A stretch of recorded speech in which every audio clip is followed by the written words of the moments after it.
Okay, welcome to the March 9th meeting of the Historic District Commission.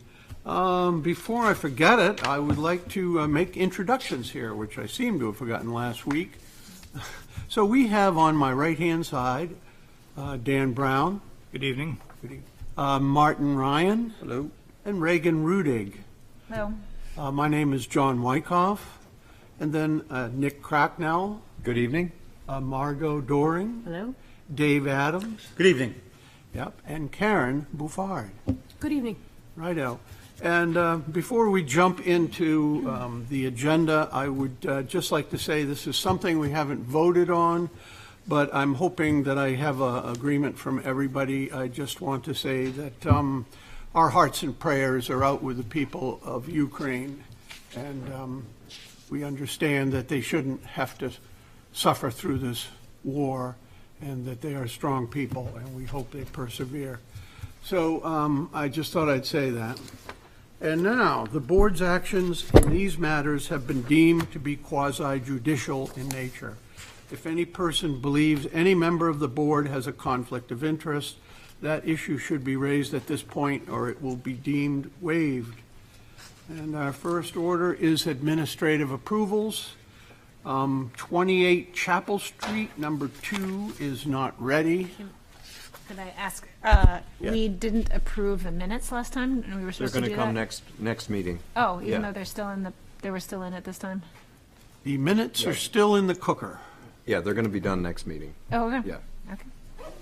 Okay, so we're on administrative approvals, number 1 and number 3. And Nick, what's your presentation? All right. So we have 2 administrative approvals. They're both really simple. 53 Market Street is simply a roof replacement.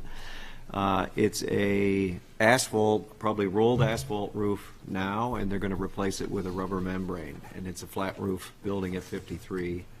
Let me scroll down and see. Yeah, the images are pretty weak in here. We've got a site plan, but it is a flat roof building at 53 Market, and I suppose I could go look at Street View to confirm that, but it's the flat roof portion of the building. They're doing the roof repair, which is why there isn't a photograph of the facade. That's it. I think that's fine. Does everybody else think it's okay? Flat roof? Okay. Yeah. Okay. Then on 131 Congress, this I believe is the loft part of the music hall. They are simply putting in I got to share my screen. That would help. Bear with me here. Sorry about that. Okay, up on the screen and on your iPads is the rear wall of the loft portion of the building on Congress Street into the Worth lot. They're proposing to put this very one-step concrete landing, and this is the handrail system that is needed with that step into the back of the building. So that's it.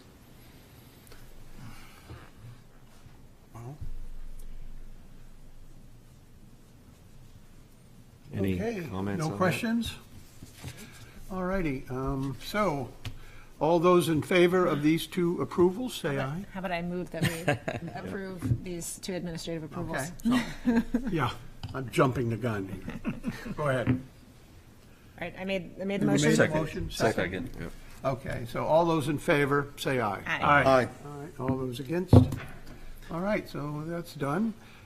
Work session, old business. Work session requested by 1 Rains Avenue LLC, 31 Rains LLC, and 203 Maplewood Avenue LLC owners for property located at 1 Rains Avenue, 31 Rains Avenue, and 203 Maplewood. Wherein permission is requested to allow the construction of a 4 to 5 story mixed-use building and a 5-story hotel as per plans on file in the planning department.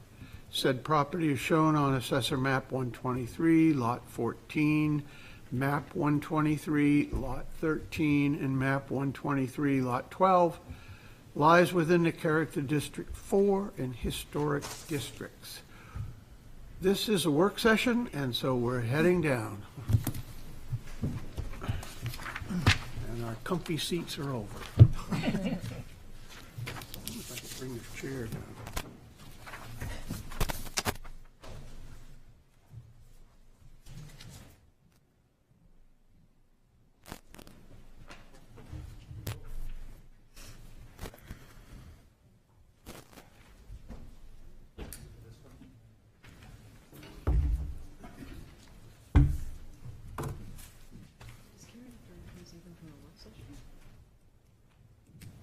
These are nine.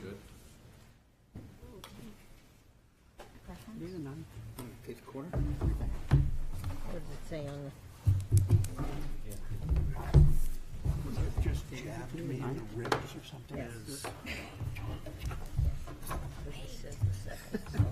We were assuming we were coming last week. Well, we always date it the date of the thing. Very simple. It's too complicated.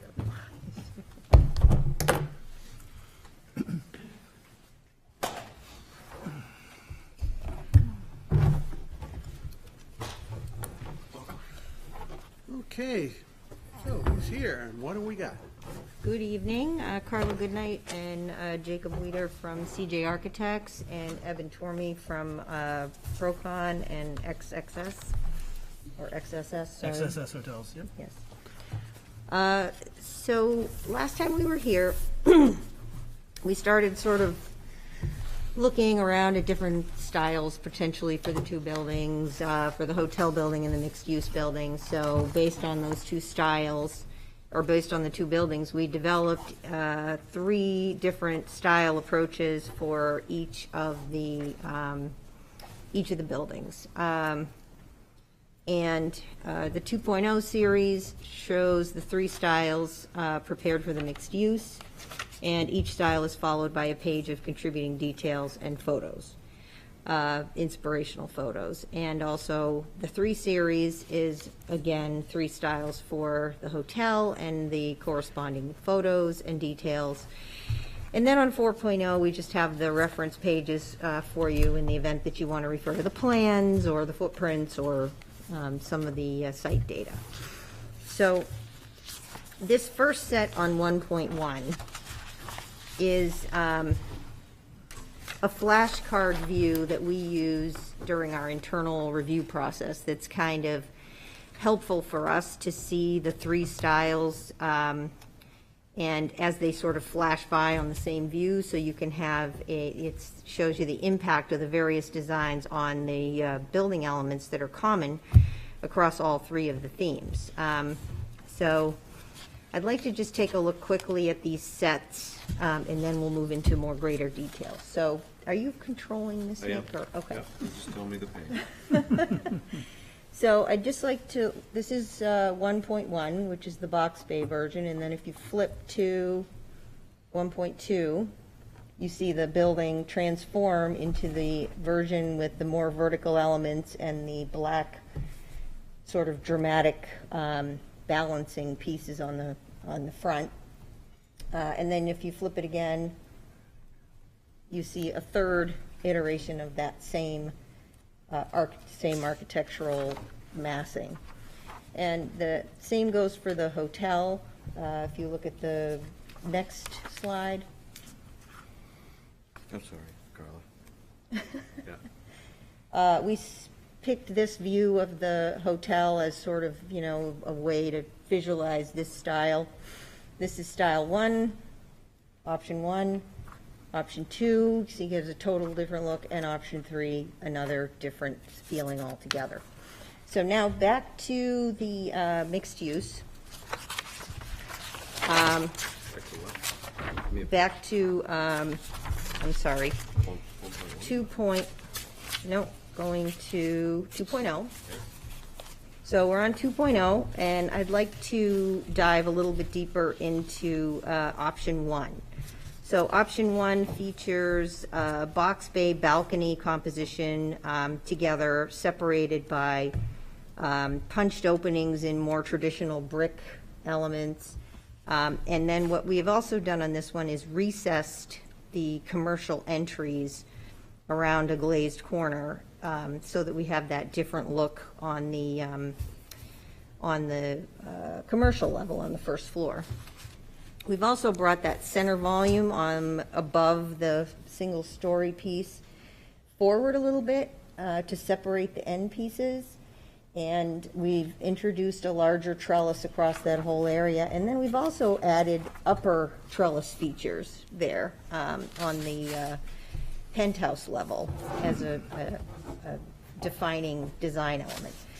So this is the Maplewood Street view.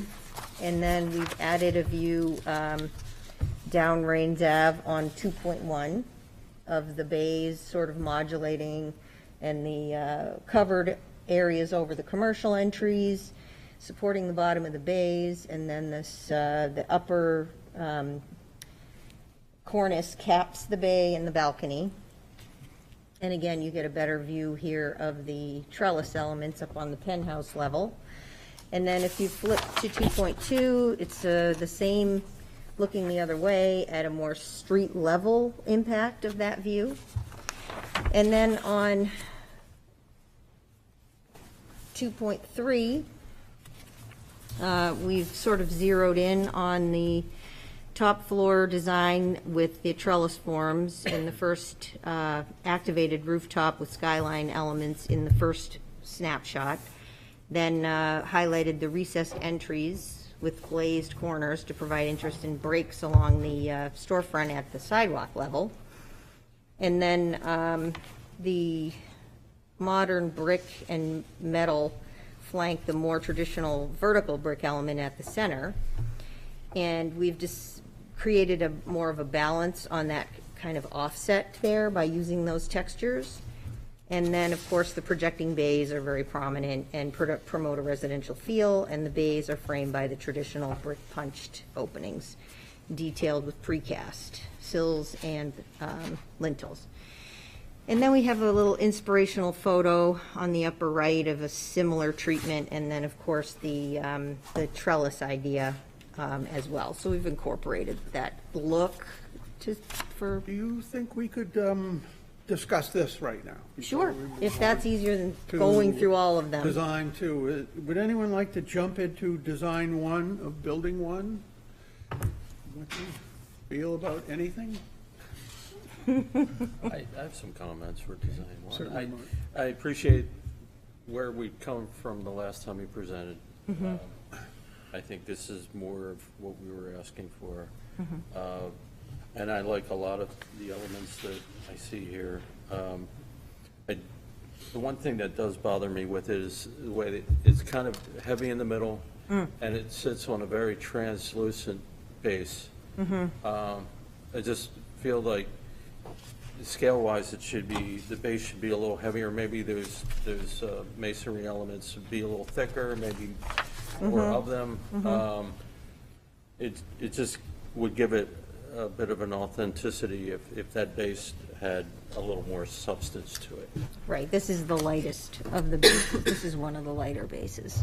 And the way it's rendered also makes it look very thin. So that's my comment. Okay, Should we go around, Reagan? Are you ready, or do you want? No, if other people have something they want to say. The extreme left, Margot? maybe they want to get through all of them? Well, no, I would No? just prefer that we do this, move Okay. on, move on, move on, and move on. Well, I don't have much to add at this point because I still can't get past the mass of this building. So while I appreciate all the design elements you've added, it makes it difficult for me to say positive things about a building that I still feel is too big. That's pretty basic. David? I'm still struggling with the building and the composition of it. The fact that we have to render this thing in so many different discrete parts and mush the parts together. When I was a kid, we didn't have them, but imagine that I was a kid and I had Legos, I'd be fine with just the red Legos. Because I'm interested in the shapes. And if you dumped off the reds along with the whites and the browns, I'd still probably just use the reds. So I'm trying to solve massing problems, which is the business, right? Trying to solve that by breaking it into separate parts so that they can be viewed separately, and one of them's always lighter than the others so that we can ignore that it's there. I never did anything like that, so I don't find myself warming up to it at all. Sorry. I mean, I know that you're working. I got it. I can see you're working at this. You're leaning into the problem. It's not that I discredit your efforts. I am not on board. Dan, what do you feel? I would be using many-colored Legos, and I like the way it is broken up to the different bands and the different colors, highlighting the corner, highlighting the restaurant area. But it is still very big compared to the things on Maplewood, not compared to the things across the street on Rains, but I'm still having a little trouble with the size. And I am too, and I feel like, I went and looked at the minutes from the last meeting, just so that I wasn't misremembering anything, and I think we all had concerns about that. And so I'm a little disappointed that there's no change in the massing that you've brought back to us, and you're just plowing forward with the design. I'm not, in terms of design, I'm not really excited by this. I think it's just very busy, and it's, again, trying to mask what is just a large building that needs to be diminished somewhat. It's got to be cut back and scaled back a little bit. And I know we haven't gotten to the hotel, but that's even larger, and I haven't seen any reduction in that one after a very consistent comment that that building was too big. Maybe not everybody, I don't remember exactly what you said, but you were more positive, I think, and had other ideas. Not afraid of large Other buildings. ideas. I'm not afraid of large buildings, but this is, I think the building across the street works well for where it is. Again, the north end charrette, we said, we would work from low on the shoreline and go up in sort of the middle of the block. And again, this is set away from the shoreline, but it's, Yeah. yep. Okay, so I'm going to agree with some problems with massing. It's wide, and it's long. What I do like is your effort to bring forward that mass on the front. My biggest problem with this is I've really felt that this building does not have a real front. And that's what I would like to see somehow or another, would be on Maplewood Avenue, an actual front of the building that, could be 1 story to, it's setting back similar to what you've done, but to make it more important than you've done. What you've done now is a little offset, and your projecting mass is kind of in the middle of the building, and then, your 1-story thing leans to the left. I would rather see more formal front and maybe a set of bays cut off the length of the building.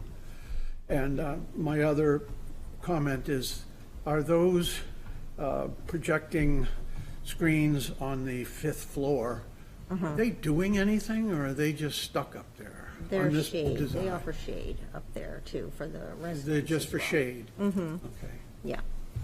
I think your formality of entrance will help with the pedestrian scale on this, which I think is missing from this design. You have somewhat of it on the sort of 1-story bump out, but then just a long expanse of glass on the other side, so.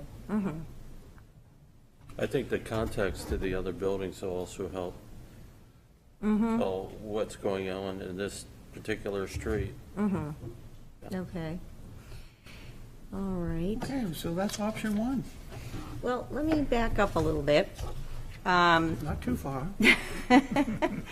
So I think my impression of the meeting last time was that you were still a little bit unsure about the way the building didn't project in a low, didn't step down towards the water.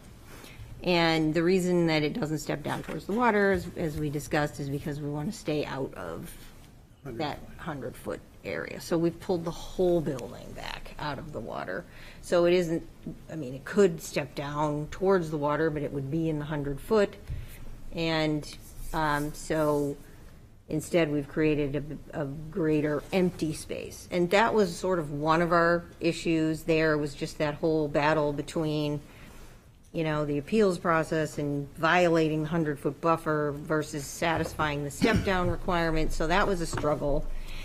And then it seemed to me also that the option 3, which is sort of our closest to our original design, was also causing us issues, and it's hard to sort of manage modulation without some sort of language that you're doing it in. All due respect to the red Legos, I like to have some kind of a style that we're working in that can help us sort of create those looks or achieve those goals. And it felt to me like we had, and maybe I misread the feedback, but it felt to me like we were really unsure about that 100-foot buffer piece, but we were also really unsure about all these architectural styles. We didn't know if it should be looking like this or like the next one or that, and the same for the hotel. Carla, what So- style would you say this building is? Well, it's 6 styles right now. I mean, there's 3 and 3. Right now, option 1. That's what we're talking about. Building 1, option 1. Option 1 is transitional, because it has some recognition of more traditional elements, like the punched openings with the, precast sills and so forth, but then it's offset by more modern forms of box bays and that kind of thing. So it has a little bit of modern, juxtaposed on, What's the purpose of the white corner there in the front? just an accent piece, It's an transition. I would, before we go on, I would say that I do appreciate the lintels and sills. I like to see that. Okay. Do you want to go on? Well, I think We have 6 options altogether Well- to discuss, don't we?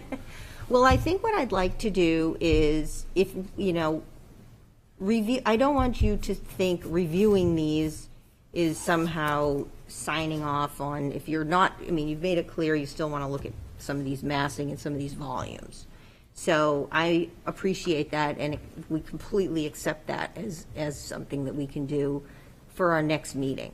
But I think I'd like to get a little bit closer on either one of these, whether it's the style or the massing. So if we can get a little bit closer on the style, then we can use that style to go back a step and look again at what we would like to do with the massing. But at least we're making some progress, because I think it's hard for everybody to, Maybe you hard should- for me to look through. Maybe you should say approach instead of style, because style, Approach. yeah, because style evokes a whole bunch of different. Right. Okay, just what is sort of thinking that you all prefer in this area as an appropriate expression? I would I'll just jump in, although I probably shouldn't as chair. And for me, I would like to see this much more traditional.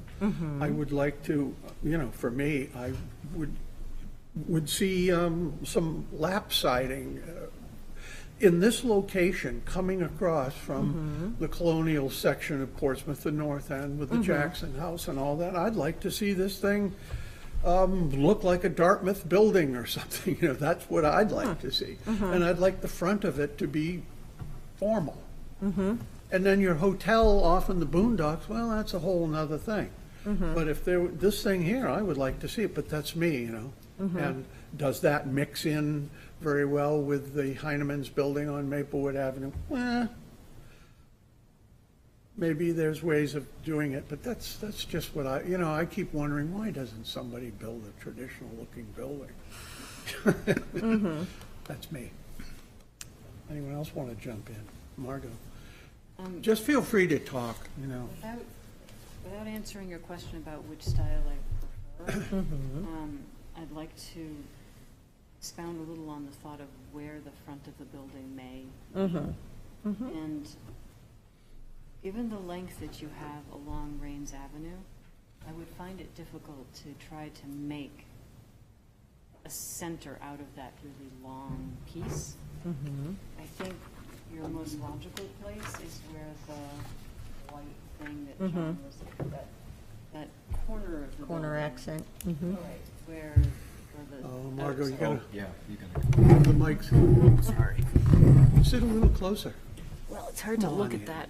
Let's sit closer. So where that corner meets seems a logical entrance place to me. One, because it doesn't mean you have to walk all the way down Rains Avenue to get there. And you probably will have an entrance down there if somebody's coming up from, say, 3S Art Space. But the logical main entrance to me is where the road curves, and people see that building. Right now, they get a view of the pond, and instead, they're going to get the view of your building. And that seems to be the logical place to me to put the entrance. And from there, you split left and right, depending on what you want to do inside the building. I did find some of your attempts to make the one-story thing that sticks out not be something that looks like this, where you've got a very, very tall cliff, and then you have a very long shelf, and it just sits out a little bit like a porte cochere, but not exactly. And where you have some elements that are projecting out a little bit, you've made a little bit of a step down or a little bit of a terrace, a faux terracing effect. If you could play off of that a little bit more, I think maybe you're doing it because you want some big rooftop something going on here, but I think that the building itself would benefit from a little bit of sacrifice on that rooftop to have some step More down. volume. To have a step down that comes down to the road and also respects the buildings that are across the way. We Or made the like same request of. Less abrupt. Yeah. We made the same request of 114 Maplewood, that they think about stepping down a little bit to respect the buildings across the way, and they did. So those are just two additions or two changes that I would recommend to the building, regardless of style, just structure. Okay. All right. Anybody else want to help Carla out here? Mr. Wyckoff made a comment about having a front doorway, and I'm always a big proponent of front doorways, a trick or treat. Yeah, I remember that. You know, they're themes. But an iconic building in Portsmouth is the Rockingham Hotel, which mysteriously has two front doorways. That's another thing that can be done to bracket it. If there was a thing that I could see here, the thing that I see coming out of this is how to describe what I like or what I think is appropriate. It is something of a full composition, not a thing that's made of parts that are delineated to represent different things, but a building where the parts are symmetrical sometimes, where they balance each other, that they are dependent on each other, like our little cottage hospital right out there has a centerpiece and two dependencies. That they're kind of different buildings. They have a bunch of pieces in common, the red Legos, and but many of the features are while they're not all completely in the same scale, they're related to each other. So it provides that sense of a composition. And maybe in this circumstance, the piece along Maplewood Avenue is a little dependency of that, but the main piece of this thing is still a thing that has a describable composition. And like Mr. Wyckoff, I sort of am a fan of windows that have headers and sills, and the red brick, red Lego, you can see the thing there, yeah. The correlation. And I don't know that that's really all that limiting. We've done pretty well with our little town in celebrating some of these things, even though everybody says there's too much red brick. People seem to be able to still find their way here and decide to come here. Yes. I would like to suggest also that someone that wanted to drop the money that it was going to cost to have one of these units would like the town, would like to have a feeling that they bought into a specific place rather than something that's nearby. I had a client one time, walks to the edge of a new building, we look out and he says, I spent all this money on this building, this apartment that I'm going to have, and I look out and I see this great old town and I realize I'm not in it. I'm in another place looking out at this great old town. I'd like to be in that town. If any of that makes any sense. It does, it does. Thank you very much. It does. I mean, what I'm hearing is, obviously more traditional and, maybe less busy, less of a collection of elements, which, if we're gonna, as we proceed through, this isn't as traditional, but if we go to 2.4 and start looking at the second option, it's definitely cleaner. It's a cleaner look. It's more industrial. We've chosen a lighter shade of brick, and we've basically taken the penthouse level and sort of diminished it, made it much more subordinate, and pulled in some stronger elements on Maplewood. So I think it's still more modern, but it's definitely cleaner, and there's more strength, to your point, on this still one step instead of multiple or descending. So I'm not negating what you're saying about the massing, but it is, cleaner and a little bit more deliberate in that way. So higher contrasting elements. So. Anyone else on this one? Option 2? Could I say something about the low element on Maplewood Ave? It seems like you've stepped down there and you have this little roof deck, and I can't even see the doorway that gets you there. That just seems like a really under-expressed space. Why not do something? Why not make the roof deck the whole expanse of it? It just seems like it's not really. It's missing an opportunity here.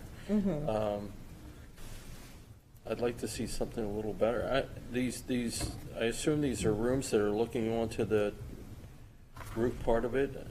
That can't be a quality. They would be partially utilized by the condos or by the units behind there, and then the rest of it would be just roof area. Just seemed like a missed opportunity. I kind of this.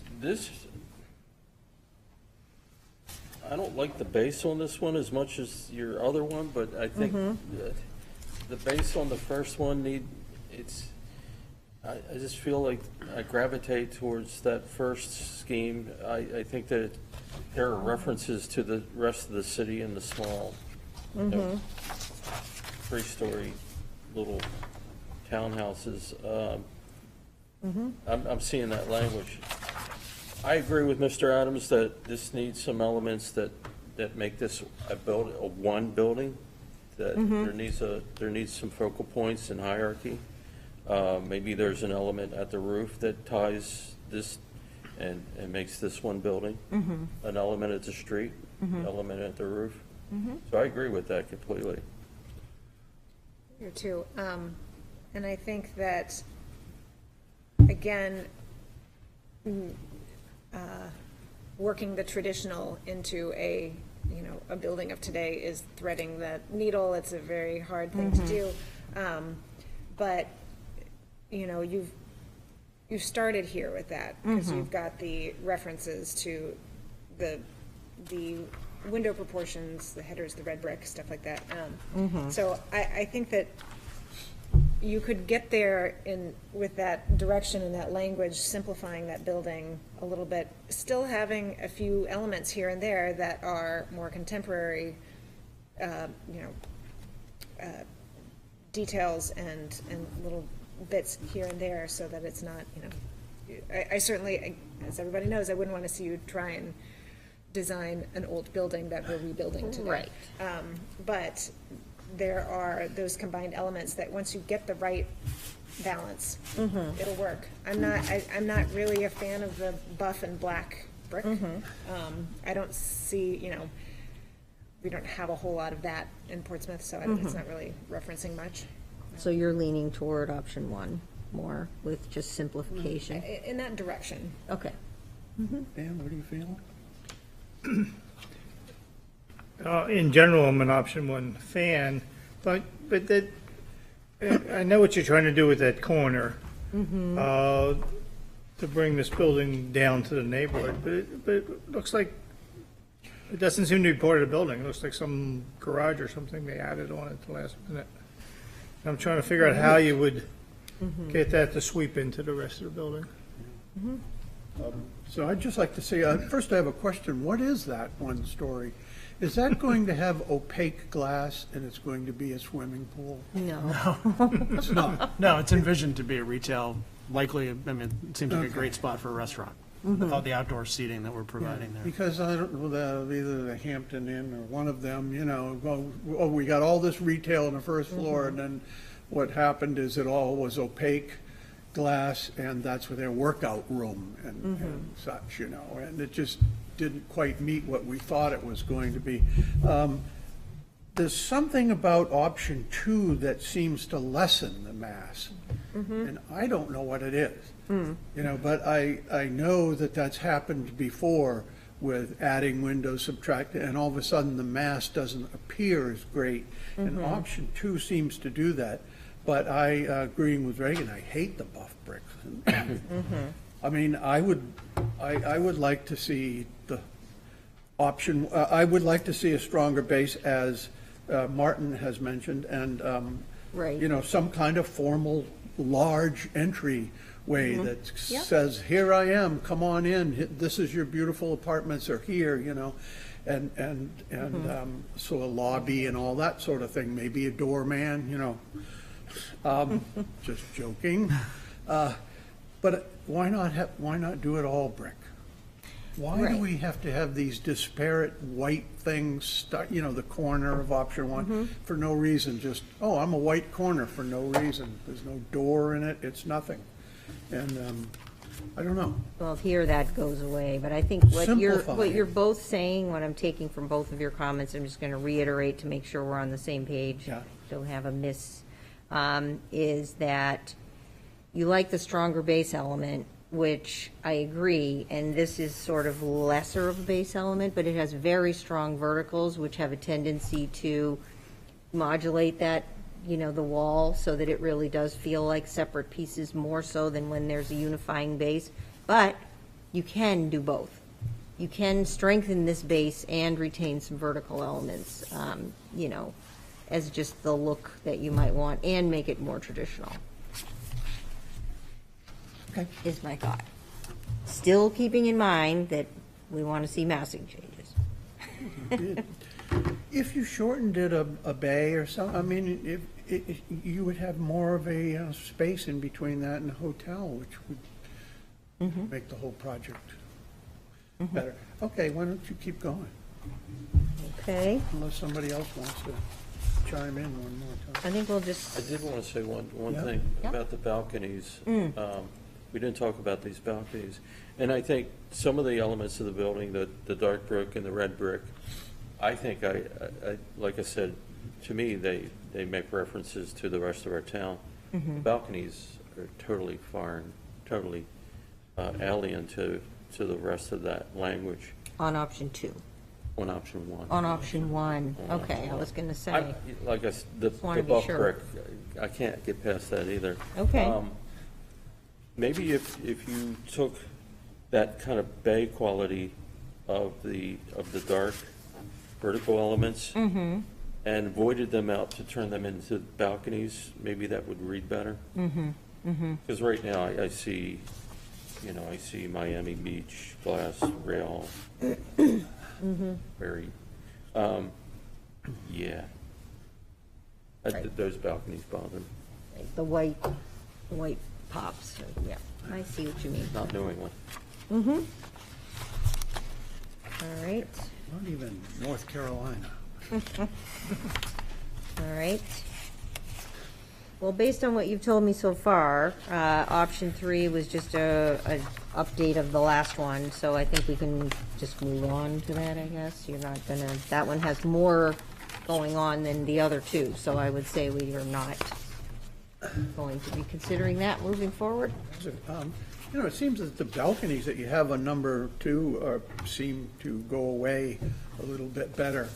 And like even option 3, which doesn't have the white trim on it. Better The balconies. balconies stick out at the. Okay.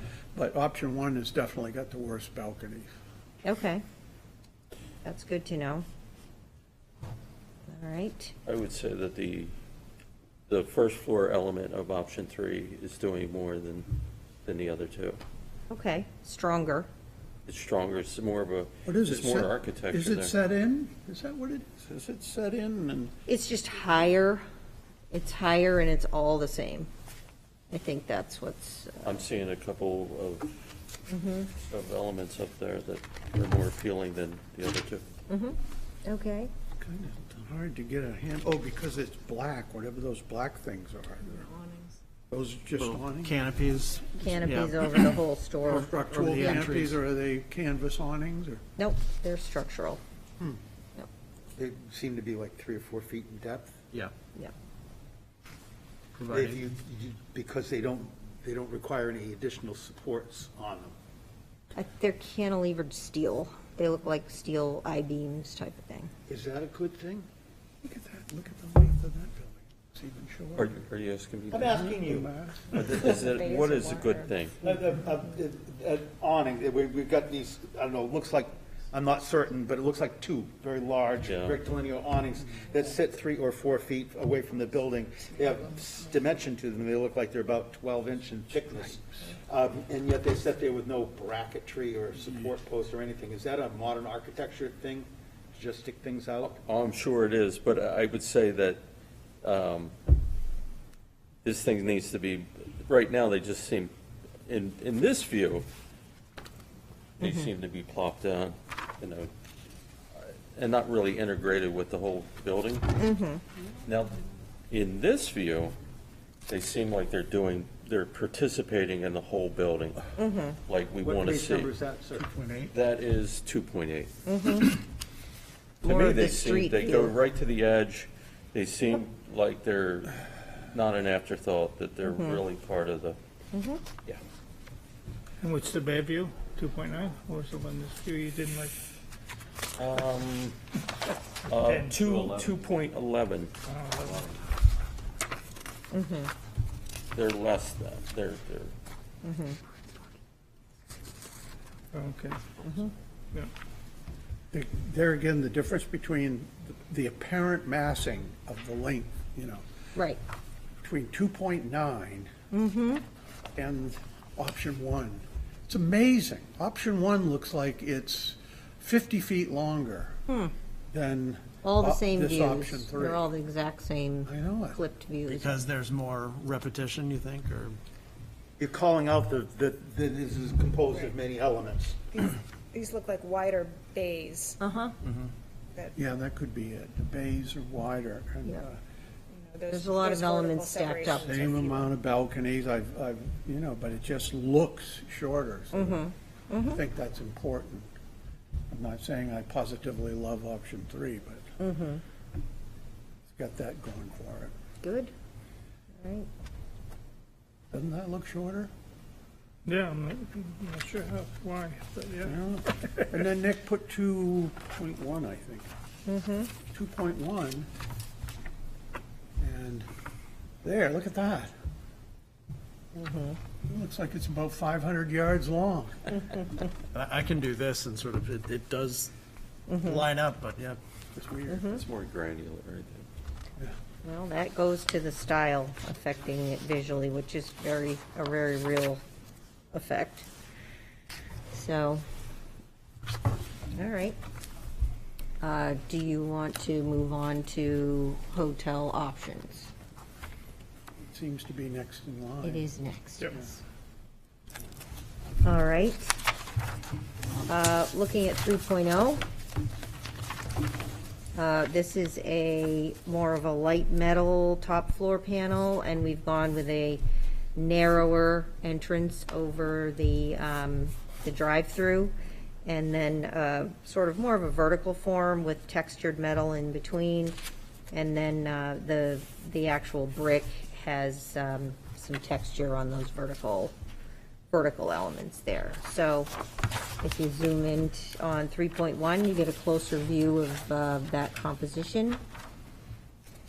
and a little bit of a different window pattern with lintels and sills added to the brick portions. And then 3.2 is a, the third view of that angle. So, again, the hotel is more of a rectilinear form, for sure.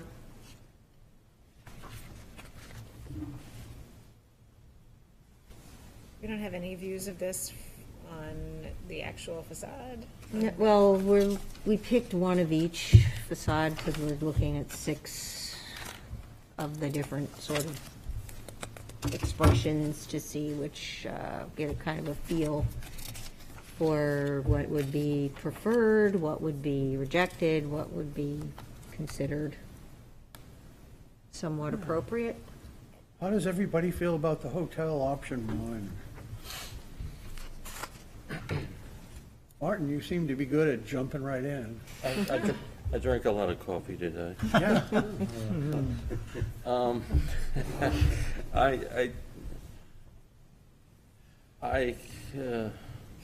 I think part of the problem is that I'll talk about what I like.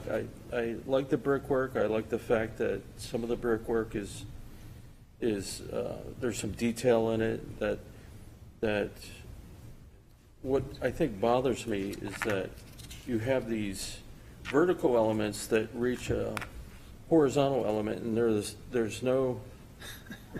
the same width. Take this element right here. This goes up, and then it just turns around and comes back down, and Looks like a framing square, doesn't yeah, it? it would be preferable that there'd be some sort of articulation, that it would go up and that it would meet a heavier element. The columns are thinner than the beams. The beams are thicker than the columns. You know, it just seems like it's lacking.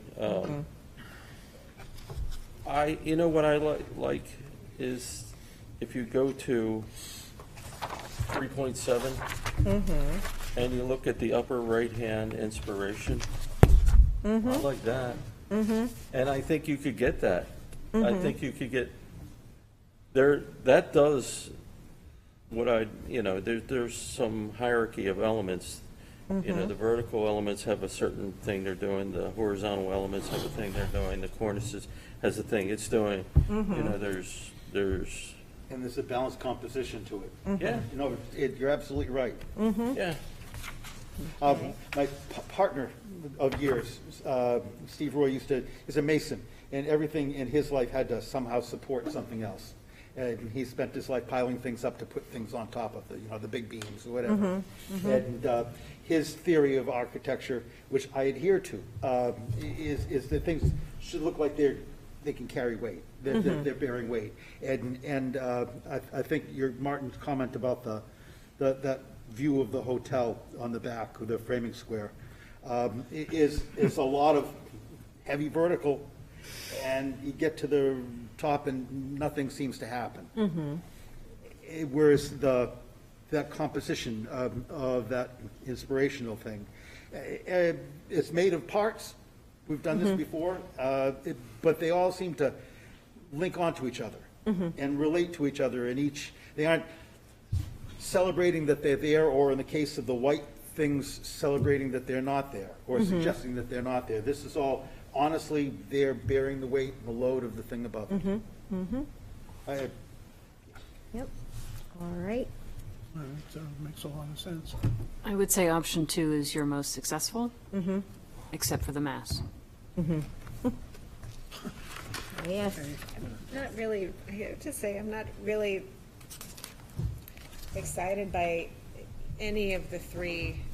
And I think part of that, again, is that it's too big. And it's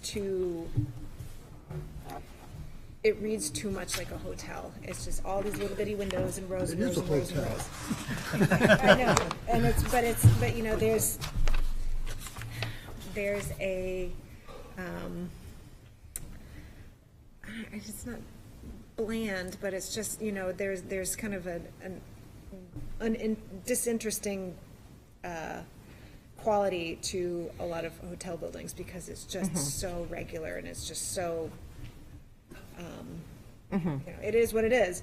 But, you know, Are we dismissing option one? Is that what's happened? Because Margot has taken a lead, and now you're looking at option two, and so. yeah. What, you know, I know you don't like any of them, but what, is there anything on option one that appeals to you?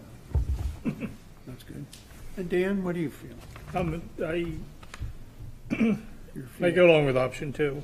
My concern about Mass is a little less here, because now we're away from Maplewood. We're still up against the pond, but there's gonna be a lot of Mass on that pond next door in the new building too, so I could accept Mass here. I could see some reduction in the Mass on the condo part.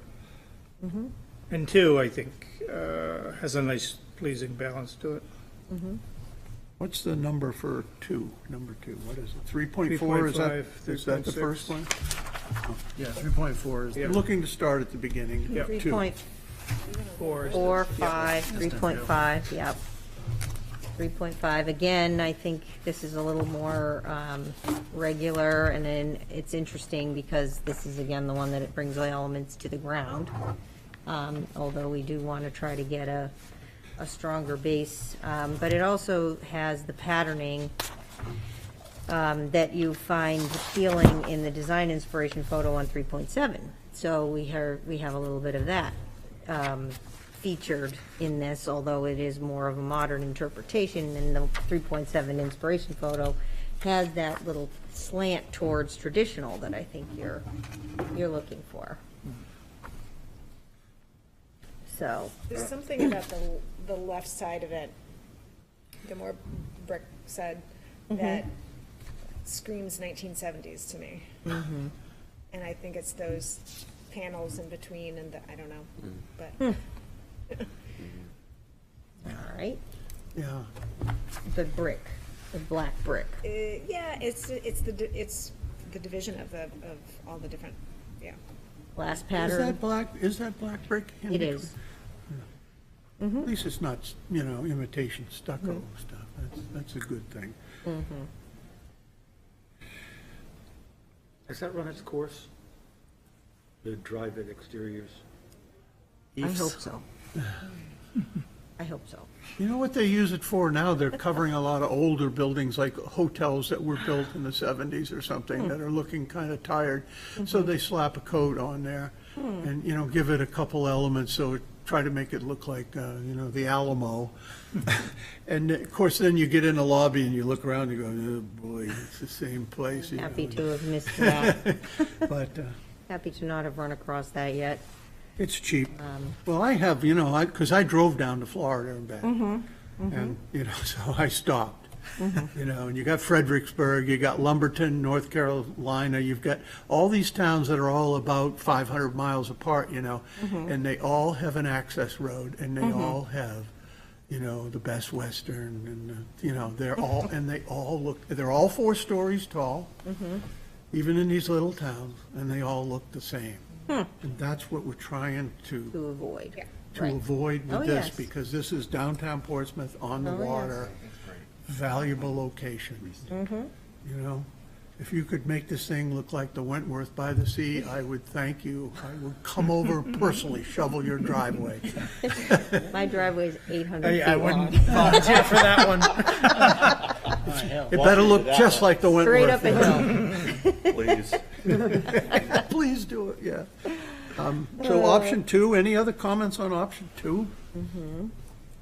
Why don't we have a other side view, or is this just to give us an We're idea? just, yeah, with this one, we just did, because it's the, Okay. you know, as to your First point, time. the hotel is a Yep. pretty rectilinear form, so Well, it's took on a the, snapshot of this side. but it's That's the back, that's the back. is it like a clamp or something, the general shape of the hotel? I have trouble, if you go If you, to yeah, 4.3, 4.3, 4.0. I'm sorry, or 4.0. 2.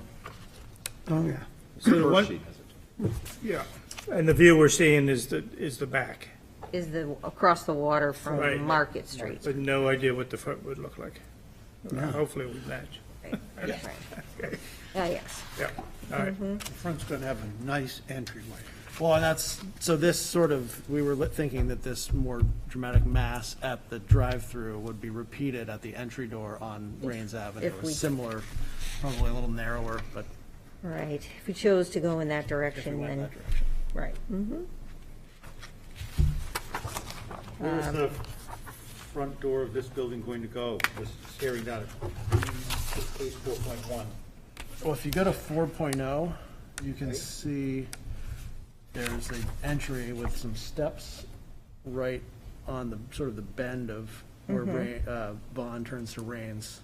So, in a sense, in the middle of that apparent piece of the building that you see, that isn't occluded by the building that's already there. Yep. Got it. Oh, yeah. Exactly. So if you cut off the building with the 3S building. Right. What you're left with, that you're seeing from coming down Vaughn's, it's right in the middle in front of you. Okay, yep. Yes. Can I add, I'm a fan of option one, only because there's more masonry and it looks punched openings and it looks like a more traditional building. I think part of the reason, and it's repetitive space interiors, right? So, yeah, it's hard to get around that you try to have that same finished package inside and the same window, right? Part of that is if you have your base floor window, and then you have your windows in the body. If your window changed slightly at the very top, that would help to sort of break up this cookie cutter effect. And I think that's what's in the inspiration on 3.7. Yes. Well, yeah, yes, Somewhat. yes, it's a little bit different, but yes, I see what you mean. Great. All If right. we want to move on to number 3, because I actually think there are a lot of elements of the third one Okay. that are 3.9? 0.9, that are helpful in terms of looking at the massing.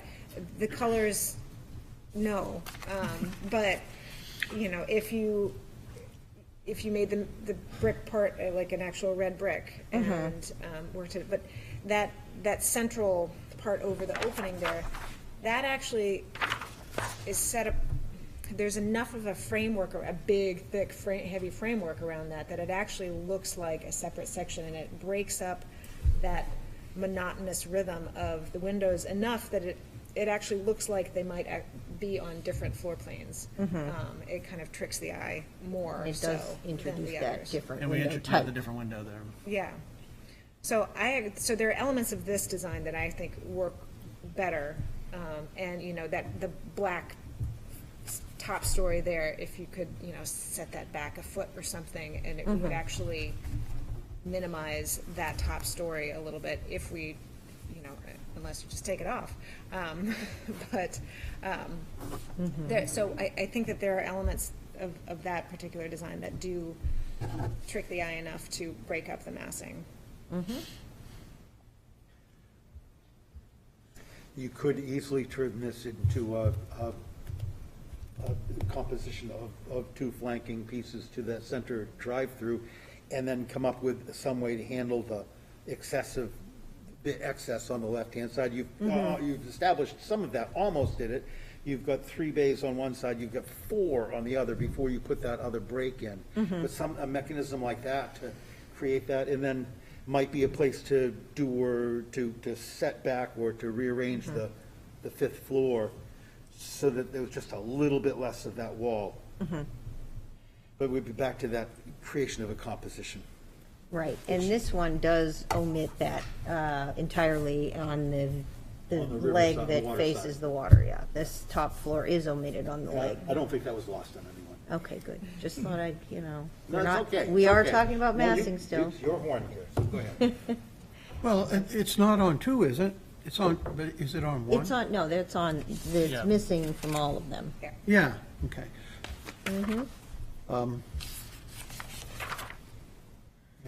I mean, from the water, from the water, the white What's it looks better, you know, Mm-hmm. from the water.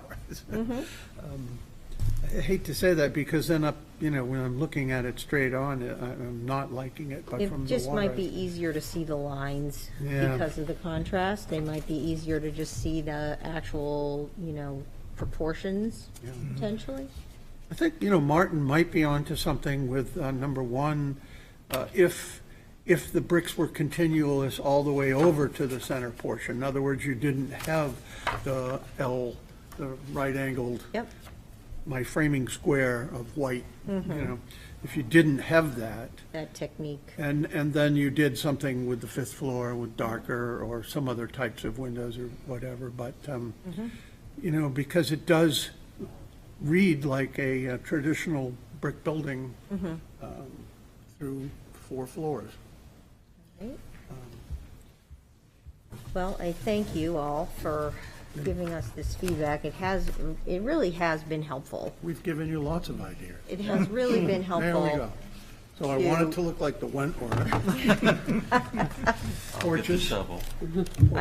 There's some elements on this one that we like, there's some elements on the second one that we like, and we like the inspiration photo, and on this one, I think I got some good feedback on this, but I think I just want to go back to the massing piece and just say, we definitely want to modulate or somehow compartmentalize this elevation on Rains. That's something that everybody seems to feel strongly about, that just the length of that is something that needs to be modulated. The piece, the massing facing Maplewood, I'm hearing is too discordant. It's a mess. It's too discordant. How do you really feel, John? Well, it is. Right, and I understand that. So I understand the length, and I understand that. I'm struggling a little bit with the, the rules of the water setback. Just that water. It's up to you in the state of New Hampshire. Good luck. Yeah, that's the thing. That's just, that's 100-foot wetlands, thing that is just a problem. So I think The back of the building is still in the 100 feet, or it's No. not?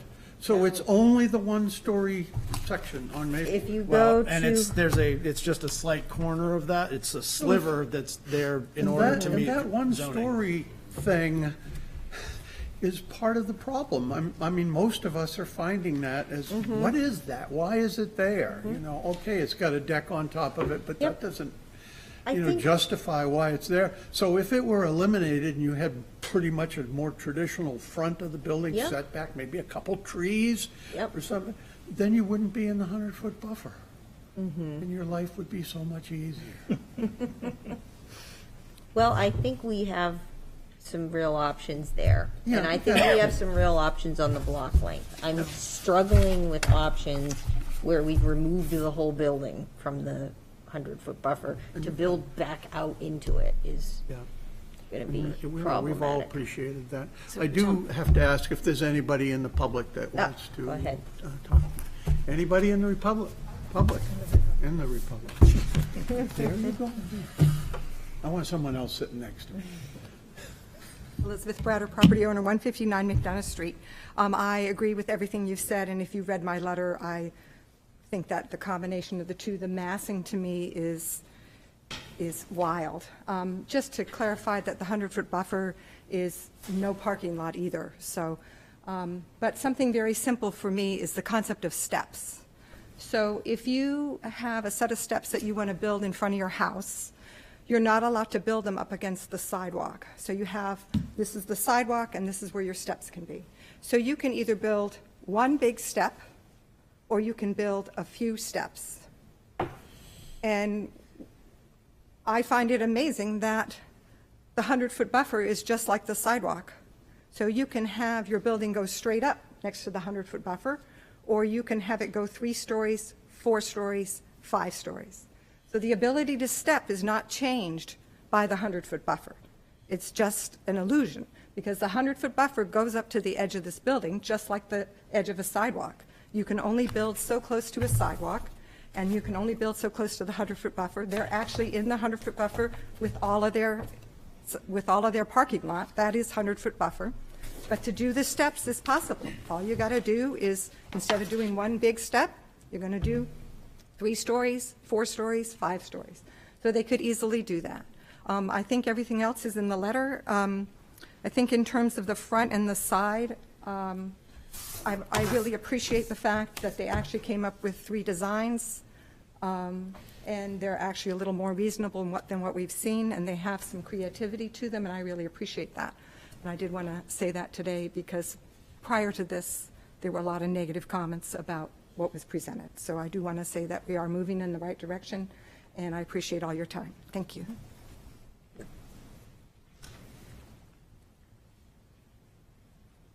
Hello, Karen Buffard, 114 Maplewood Ave. Thanks, Carla, for all your input. I'm going to agree with what the commissioner said on just about everything. I think we're changing elements, changing colors, adding trellises, but it's really all to play down the mass, which is really a problem for me as well, in both buildings, but specifically on Maplewood. I also have an issue with the back of the building, which looks at the pond. It seems like it's the back of the building, and the pond, to me, should be really more important than I think what it is. It looks like the back of the building, basically, and it is. And also the open parking on the pond. I know that it shares parking with the hotel parcel, but I'm just curious, in the end, how much parking will there be open on that lot, if you know, at this point? Shown on the plans. Yeah, it is. Yeah. It's on, Give me a sheet. And that's really not wanna in our interrupt? purview, the amount of spaces in city. I understand. 4.3, 4. It's just, I'm just curious as an abutter, I'm just curious. So you could see on this one, on the screen, this is all surface parking. The stuff that's red is future parking should they need it. No, it's been not. eliminated. Those are parking spaces. Go that me were on another eliminated. sheet. What's that? I got the wrong sheet? No, those are not future parking, those were reduced. I think, I'll let you Eliminated. speak. Yeah, that was the question that I had. I wasn't really sure what I was looking at. I would so- say 4.3. That's fine. That's the earth berm buffer. There you go. Oh, yeah. And then on this one there, you can see sort of the green areas. Again, we're getting away from HDC, but just to clarify, the green areas that have a dashed line around them there, Here and here. and yeah, those are future reserve spaces should they be needed, but we've eliminated that surface parking. There's not, yeah, there's a lot less than at the beginning of the project. There's significant reduction. oh, yeah, it was all backwards. The beginning of the project was, Was significant. We have to, provide that fire lane around the building, so one Yes. way or another you have that drive does aisle. that have to be conventional asphalt? Can it just be this type of pervious asphalt that lets, Yeah, lets water get through it? you can't do porous pavement on this site. You can't do it. No? AOT regulations prohibit it. But we- AOT, what is that? Alteration of terrain permit, again, we're, From the state. From the state. It's the state. Good luck. Is that contamination? Well, Yeah. one thing we were able to do was to introduce some patio space and some green space there because, the fire access is, infrequent. right, not going Emergency to be only. going Hopefully. through there. Yeah, it's not a drive-through.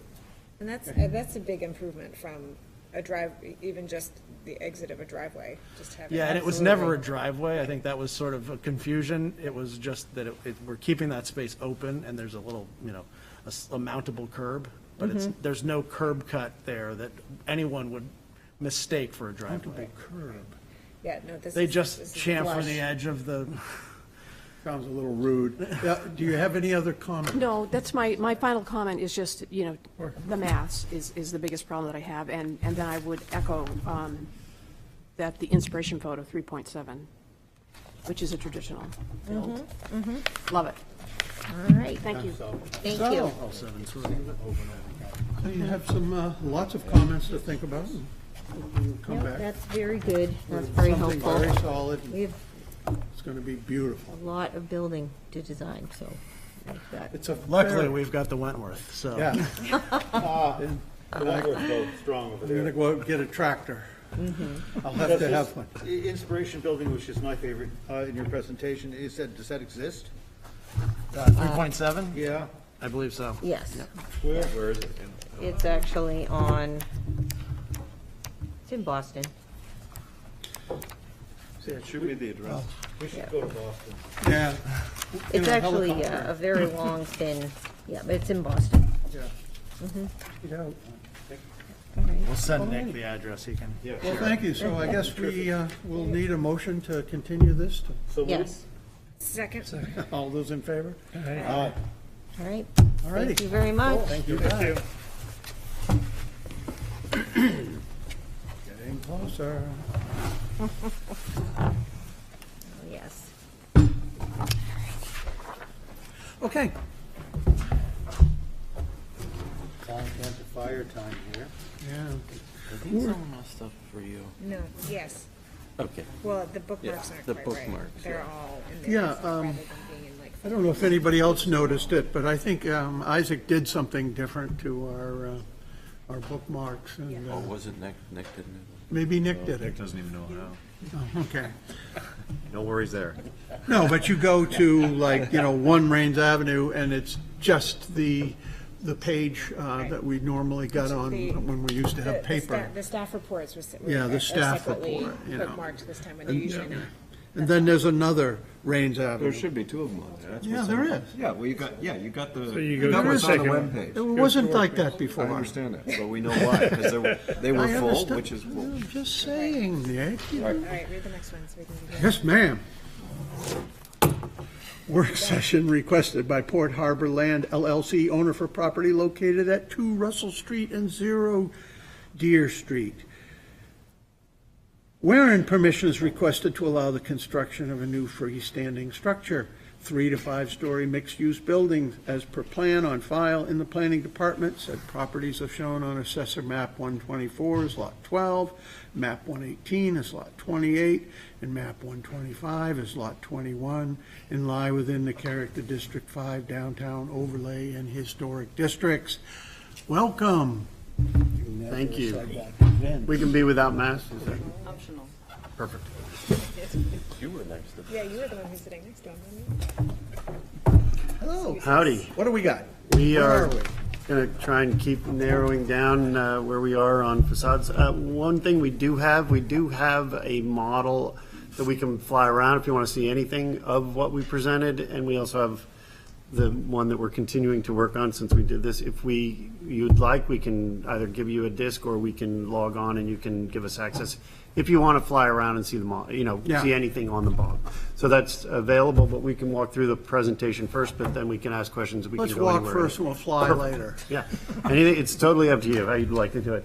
All right, so today we're going to just talk about developments of the facades, hopefully. We are much further along since what you see here, because we're continuing to push this down the path, hopefully not much further. We're just cleaning stuff up. Let me see, we're going to see how this. All right, so we can skip the first few pages. Obviously, those are our simple standard, if you haven't seen this before. Facades, this is where we are now. We're still really trying to pick apart what these pieces are in our current design, so we're always kind of looking back at this. Sorry, do you want to switch? No, sorry. Same old sheets. Sorry, but we keep thinking those are reference elements that we're going to kind of continue to talk about. One thing on this sheet we want to we're going to come play with. That inner courtyard on the upper left is something that we think is important, because as we create that, the public spaces inside that building, I'm not sure they made it to the one that you see, but that's where we're going slightly. All right, next. Sorry, keep going. All right, so this is, again, the straightforward thing. I know there's some things here on this plan, if we can zoom in a little bit, there's some things that are a little bit different here is really we just want to identify where we think the building entrances are. I know that, no, this is not, we didn't get a chance to upload the right one, but basically the main entrance for the condo, as you see, is in the beginning. The car entrance is in the middle, and the retail and other entrances are there. It's missing on the other one. Next page. Sorry, next page? Yeah, see, this is more where the buses are. Sorry about that. There we go. So those are our kind of entrances for the buildings, just so that we can, and we're developing those as we talk, but I'd like to get some feedback from you guys. I know that entrance is important. We are trying to get it in the right place, but we might not have it exactly right. So any input you guys have would be very helpful. We do have issues with, as the slopes away, so we're kind of limited on how much we can do without having to put in stairs and ramps. So we'd like to hear a little bit about how you guys think about the Deer Street entry or use of that retail, and get some feedback from you on that as well. What about Building 1? Building 1 has a little entrance down there. Next page. Next page, sorry about that. That's, Oh, there's a little triangle. yeah, it's a little guy. It's more as being developed as a more of a recessed entry right now, but we can talk about, you've seen these sheets. These are all kind of our concept. We keep kind of trying to pay attention to the different buildings, but they're all one, family. Again, we're developing this a little bit further as we go. We did try something here, and we'd love to hear how you guys think it's an idea in regards to, yeah, we had a few roofs up and down, but we did want to try a roof screen for the mechanical equipment and the elevators and all that other stuff and treat it like a roof. It's a bit of a I saw that. cheat, That but works really well. it's the mansard, but it's above the 5th floor. Obviously, it's the roof, but it is a roof screen, not enclosed space, but we're trying to make it look like it belonged here. But, it's something that may or may not be real enough, and we want to be clear that we know it's not. But it does do something different and create a kind of center above that high part of the hill. The height measurement for the building only goes to the middle of that roof. The middle of that roof, but it's, The middle point. Oh. At the top of it, not, the middle point. but that's a mansard if you're enclosing the space. This is just open It's screen. more of a parapet. It's a screen, like an equipment screen that Yeah, we're I turning. understand. So we're trying to trick So they Yeah. go the higher. code a little bit. Yeah, so we're keeping that to about 8 feet above, which I think is, by the zoning code allows for 8 feet, so that's kind of what we're trying to see. Yeah. The other thing to note on these axons that you see here is a little bit different from the last presentation we had, is we're trying, again, we took a lot of comments of trying to really combine the design a little bit more to make it feel more cohesive while still breaking down the mass. So you can see on both of those corners, we have those kind of rounded elements that try to draw you in from both of those ends into the center, which is a little bit more traditional across the street from those smaller buildings. Yeah, so the metallic to the masonry Exactly. in the end. So that's the design approach from the larger scale. So the next sheet, I think we can start talking about what they look like. This is being evolved. It looks, this is the corner of Maplewood, obviously, in Deer. It's complementing the building across the street to some degree that has, I think you guys have mentioned, some need for the curve. What we are doing now is creating an inboard, kind of an oval inner lobby, so you'll actually enter on the corner in a recessed piece. But this is really a memory or a reflection of back to the other side, as Walker was just talking about. And then the banding kind of finds its way filtered through the brick. And you have pieces, so it's almost like this metal banding goes back and then gets encased in the brick and kind of ties the two together. It does set back, gives Maplewood a little bit more of a presence. When you see this, and we were driving down today, down Maplewood, and we actually need to show a shot like that because it becomes a little bit of an icon because the street does bend away. So it'd be kind of nice if we treat this. We don't want it to be too big because there's a lot going on with Portwalk Place building, but I think this really does help balance what's across the street as well. And we're not really knowing what's going to happen directly across the street, but I think this might be this would be the two buildings playing off each other to that next third building. not that we have anything to do with that one. Is that open, that second and third floor, or are those two actual floors? Those are floors. Oh, It's just cut right at the floor level. Yeah, it just I've been kinda trying to get these guys to shoot it a little lower, but They don't listen. they don't listen. What can you do, kids? kids, I know it. So the same. So this is the backside. This is over the train tracks. Again, if you're down a little lower, you get a slightly different. What we're trying to get with this view here is, what we're trying to create is a kind of neighborhood of buildings along the back instead of it feeling like it's one big mass. This is actually I think it's one of the better facades of the building, just because it has this kind of mix. I'm sorry I can't push you guys. I'd love to be able to do this on a Zoom screen for you. But and we're taking this more office building and the Flatiron on the other side as our more metallic, and then as we blend through, the brick starts to become more prominent, and then the center building has more brick and less of that. And this is something we're still battling in the office about, how much more brick, because we are designing it we're trying to take some of the cues too of a building that we actually like is what number, Maplewood, the new one? 114. We like that building. 111. We like one. They like that one. We like it. 114 a lot. So, whatever, the Maplewood one that, I have terrible names for things, but the one thing we like is there's some nice detailing in there. And what we're saying with our building is, it's not terracotta, it's more, we're going to do the traditional brick, all one, but not all one color. They're all different colors of red. But we're going to mix those colors of red to make it feel like it's one big piece of red with black. What Yeah, else would you say? similar to the metal banding that's starting to carry through and add those kind of details that are appearing in all three of the buildings. We're also trying to use the brick in the similar sense where we've got three kinds of brick, but we're blending those three so that as you transition from one sort of sub-building, 1A to 1B, you have that blend between them. So it looks different, but at the same time, we're still tying that together in a cohesive whole between the three buildings on the site. One thing we did talk about last time, and I thought was really interesting, is we were exposed as potentially having false buildings, fake buildings. Martin, I think he's pointing at you. I am talking to you. And I really appreciated it because it's one of the concerns that we really have. You know, we're constantly trying to figure out what is the right mix here. And so we do want them to feel like they're one cohesive site. Obviously, it's all going to be built the same, so we can't hide from it. But we also want them to not be so massive that they feel like they're over-empowering it. So I think there is this, we're trying to find all those right pieces to blend and mix, and all of a sudden, by the time you're on the other side, you're like, oh, I felt like I was in a bunch of places, but it felt cohesive. So we're mindful of it. We can skip this one because one thing that we are doing in the more revised is the buildings are slightly angled off of that piece, which allows the street, Portwalk Place, to find that curve.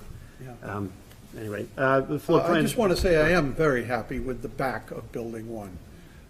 You know, it is, I mean, we've had 3 different projects on this lot, and this is the most successful back of the project, you know, on the railroad tracks. It just looks really good. The bricks do look structural in this building. Wouldn't you agree, David? I love it.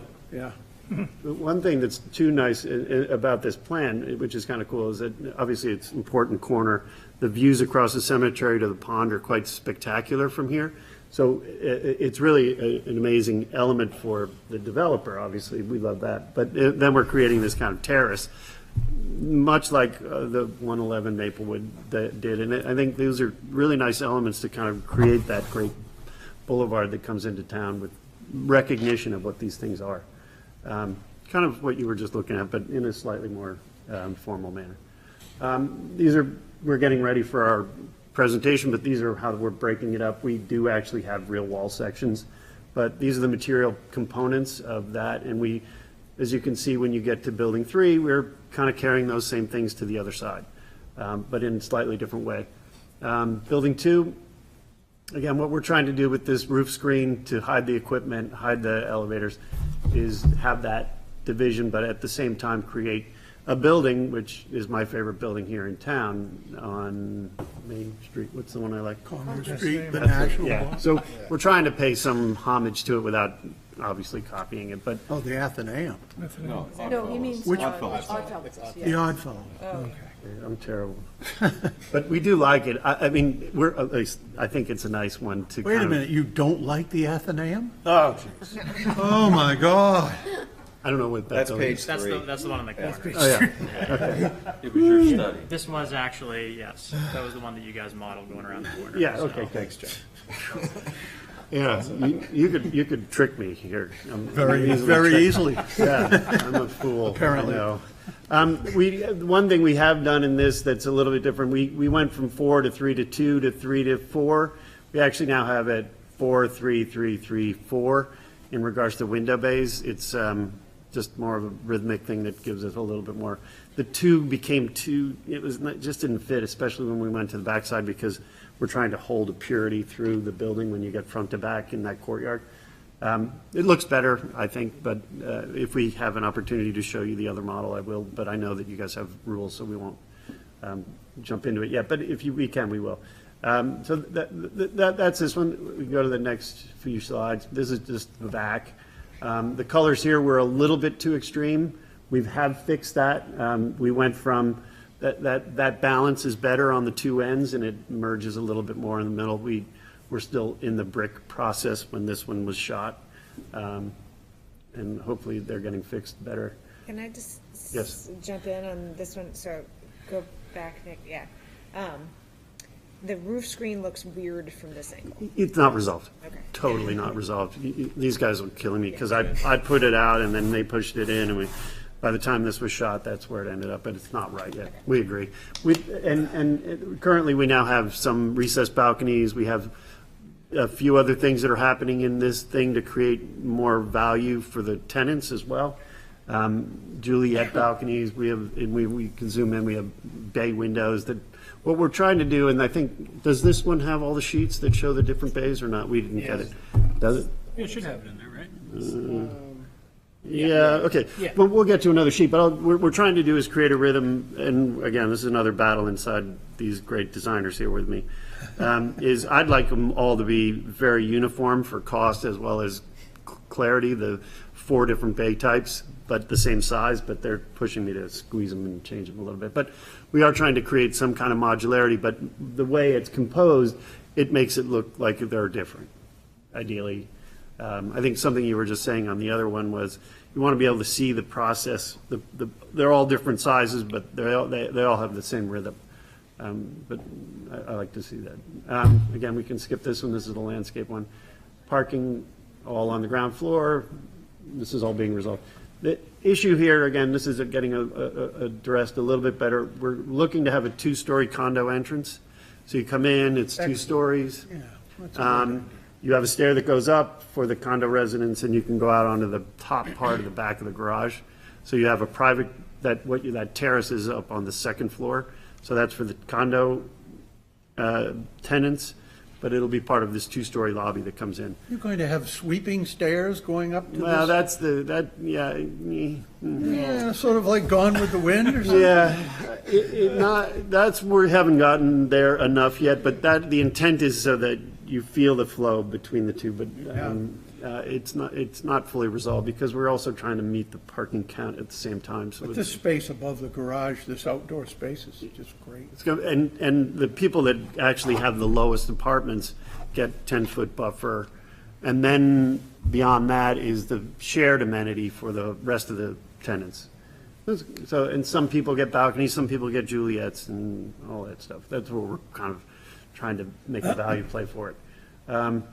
We have a mix of apartments. We're still working on that, so don't use these numbers as the bright ones. We got rid of the studios. We're looking at what the proper mix is, and I think that's something that the development team is trying to make sure, but it will try and follow the building lines, which is what makes some of this so hard to get right.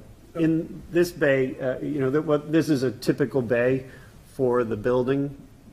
Sometimes it's a fixed window, sometimes it's a Juliet, sometimes it's a bay. The new version is, there's also one that is a recessed 6 or 7 foot deep balcony, so that the facade looks the same, the rail's there, but it actually then goes deep and somebody can have space inside their apartment without it sticking out. Because we don't think this town, I think you mentioned it too, this town doesn't really respond to balconies well. That's not its thing, but having room outside is really important, so we're trying to find that balance. Building 3, this is the flat iron, we can call it whatever we want eventually. But we're using that just as a way of determining which one it is. This one is almost the same as the building 1, but we're trying to deal with this super narrow building. I think there is an opportunity here for a pretty cool, nice retail space that pops all the way out to the street. It's going to have a commanding view of the street and the new intersection that is being proposed, and you get to see the water when the sand's not there.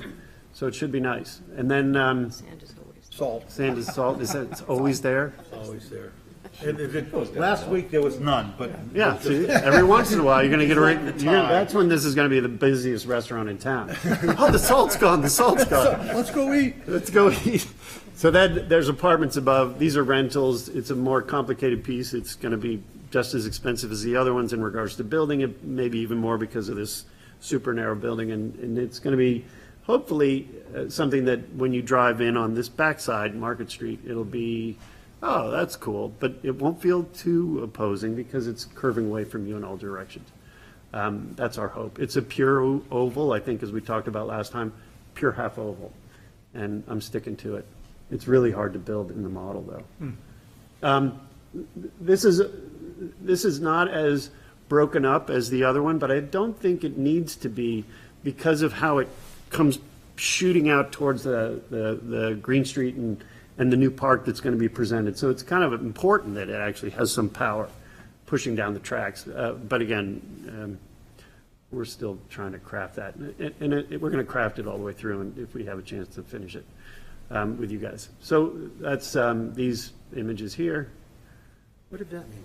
Well, we want to do it all the way. We want you to say, this is the great thing, go team, go, and we'll rock and roll. Shovel in the ground next month. Yeah, that doesn't sound like that's how you guys work here. So I think we have a fair amount of time to play with. But this is the plan of this building. We have currently moved the lobby more towards the up Deer Street. And then it's kind of retail all the way past that. It drops considerably, so we're trying to figure out how many stairs and ramps and if it is just one big retail space that's fed from the lobby and out through, or if a restaurant. But again, you can see these, sorry, While we're on 3. too much coffee earlier. Yeah. Do you mind if? No, I go ask ahead. a I think question it's about time to 3? jump in. Yeah, stop me. I like this sort of Mason quality of the curve. Big question, are we dealing with segments of glass? Yes, Or yes. not a curved glass? You can't afford it. No one can afford it. And no one can even get it today. I mean, if you tried to get it, we'd be asking Germany for another couple of years to get it. Well, I'm just saying, if it's not a curved glass, It's drawn square, straight, Um, sorry. I hope it just turns out, I mean, I get that, it'd be incredibly expensive, incredibly hard to achieve or get, but a lot of detail is going to have to go into making pull this off. So yes, what we model here is exactly the 5-foot panes of flat glass. It's not modeled in curved glass, and then we're going to trick you and build it in square glass. This is how it actually is. These panels, this is the newer, if I can show you the other model. The other model has the edge, and it's almost impossible to tell. And yes, you're right, it is going to be very important that get detailed right. But it's really about the banding that's going to make the difference, not necessarily the glass. You're going to look up, you're going to see the flat glass, and then you're going to see the tapered where the curved metal is the flat. Yep. And if that's not done well, it's going to. I agree, and one thing that's nice, we're doing this big C channel to reflect the steel. The good thing about that is that you're always going to have this big, deep recess as the band wraps around. Yeah. That's what's going to hide any of the imperfections. We've got a building, 5060 Binney in Boston. It's all glass, but those are all straight pieces. And you look at that building, you're sure it's round. Unless you're standing right in front of it, it's almost imperceptible. And this element is intended to be one of those, whoa, that was so cool. As you're not always going to stand here, you're going to be far enough away to see it. You're going to be driving. Yeah, and you actually, when you get, you're going to be in the park across the street. You're going to be, hopefully, this starts to become one of the places that people can flow through. You Always guys the have glass joined. made sure of that. We're going to be having all sorts. How is it joined together? They're Excuse me. butt glazed. We have SSG glazing, and they come together and drop. It's going to be butt jointed, and there's going to be a seal up as well. Yeah, but you have, with the energy requirements, there is a mullion that's behind it, and these all have the mullion in it in the drawings, so you just don't see it. No, but no when- little spider things, little metallic spiders. Yeah, no spider clips. You can't even have that inside your apartment. These actually have mullions. These are the smallest mullions you can do with this particular design. And again, because we're doing such kind of heavy banding vertically and horizontally, the thinner glazing bands disappear, in our experience. And again, Sounds like you've done it before. we have. Yeah, And can we it's get pretty some successful. comments going here? Sorry, Some other comments? Anybody else? You're wanna- saying sorry before we appreciate it. A quick question, will the railroad really let you do that? Let us do what? Do you have to fence it or anything like that? On either side of the tracks? We're on the property line. If they, we recommend that nobody cross the tracks. Yeah. 100%. Yeah, it's Right. their job. But The railroad can fence it if they want to fence Okay. it. we don't recommend crossing it. No way. Oh, no, I don't either, but it looks so nice, and the other side too, that it's, People will Just- cross it if Right. there's an opportunity. right, so you'll probably have a fence. We won't. Okay, the railroad will. Seems like a good commuter rail station. Karen, Margot over there? Oh, Just- Reagan's got a hand up. Sure, well, I like the way that you incorporated the Flatiron more on to tie it in with Maplewood. I like that a lot. This is this guy right here. Okay, good job. It's a team effort. Team effort. High five. I like the idea of the mansard roof. I think that's terrific. I'm eager to see how that details out to How make we it- fix it, 'cause Right, how we it's- fix it, yeah. It's either going to be I think real that or not. we've been wanting other roofs than the flats, So we're trying to find a way around your rules to be able to give you what you're looking for. Thank you. Yeah, that's great. Yeah, I liked it last time. I like it even more now. Excellent. Well, if we can show you the model, you like the, even further, hopefully. No, don't get carried away. They haven't said we could do it. Well, we could, if it can take 10 minutes or so. Oh, yeah, he's ready to go. But let's just see if we have other We lost power? comments. Reagan had her hand up. You don't care, Margot? Well, I'll switch seats with Just speak. go ahead. No, again, I think, like everybody else, this is really improving, going in a very good direction. Yeah, I appreciate Maplewood Avenue. I almost wonder if even that backside should have a little bit of a curve too, so that it, again, it's a great-looking backside of the building, but we still don't really want it to be a back of the Agreed, especially with the Muse, to what be- we're trying to do with the Right. Muse to bring people in there, so. Right. So, my only concern looking at all of this, is, as a whole, and again, I totally agree with Martin with not creating phony facades on the whole thing and making it look different. But now I almost feel like it's almost too uniform, and it's very much looking like a very large warehouse. Like, I think last time my comment was that it's very Boston looking. Like, I feel like there are a lot of these type of buildings in Boston where they were big old warehouses that have been converted.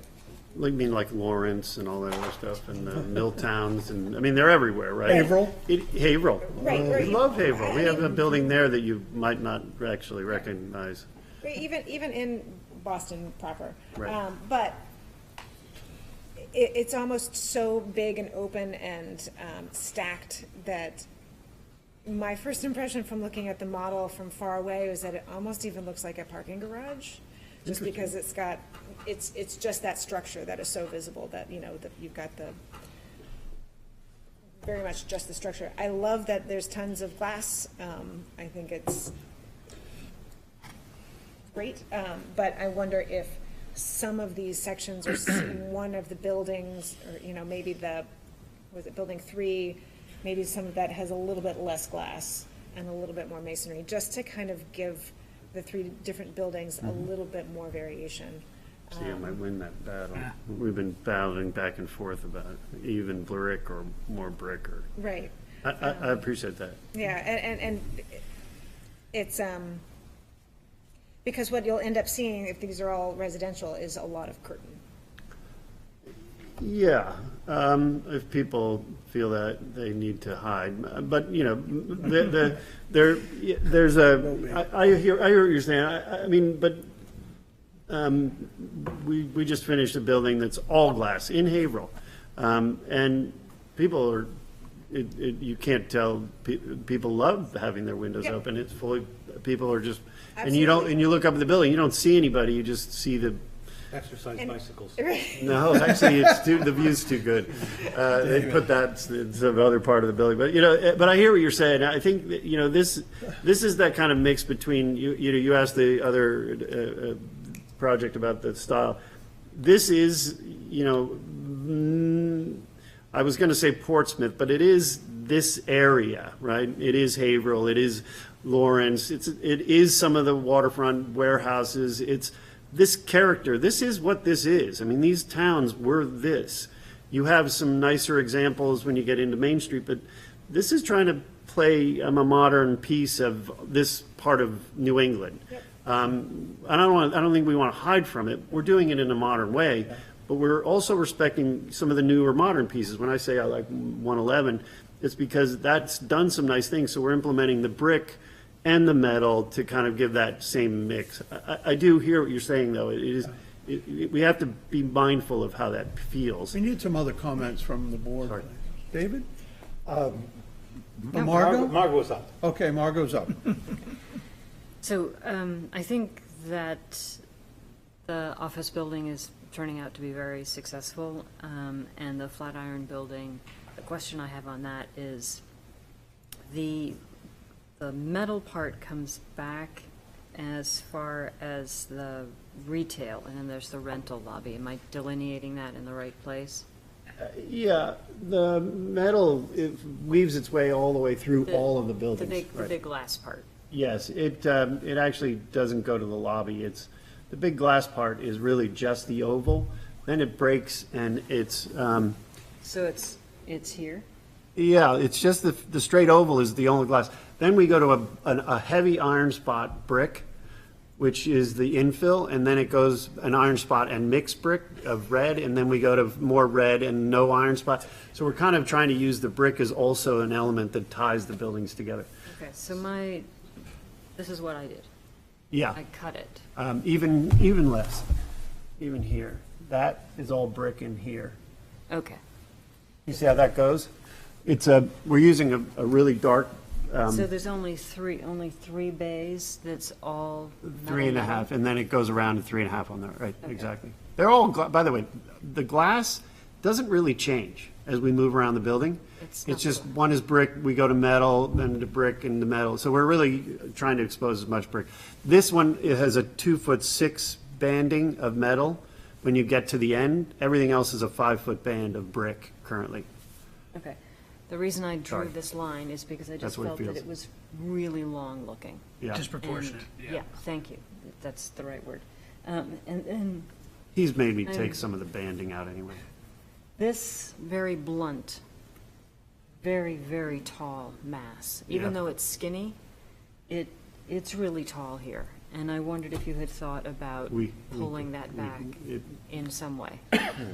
No, I'm not expecting an answer. No, we did try it, and we can show you the studies next time if you'd like to see them.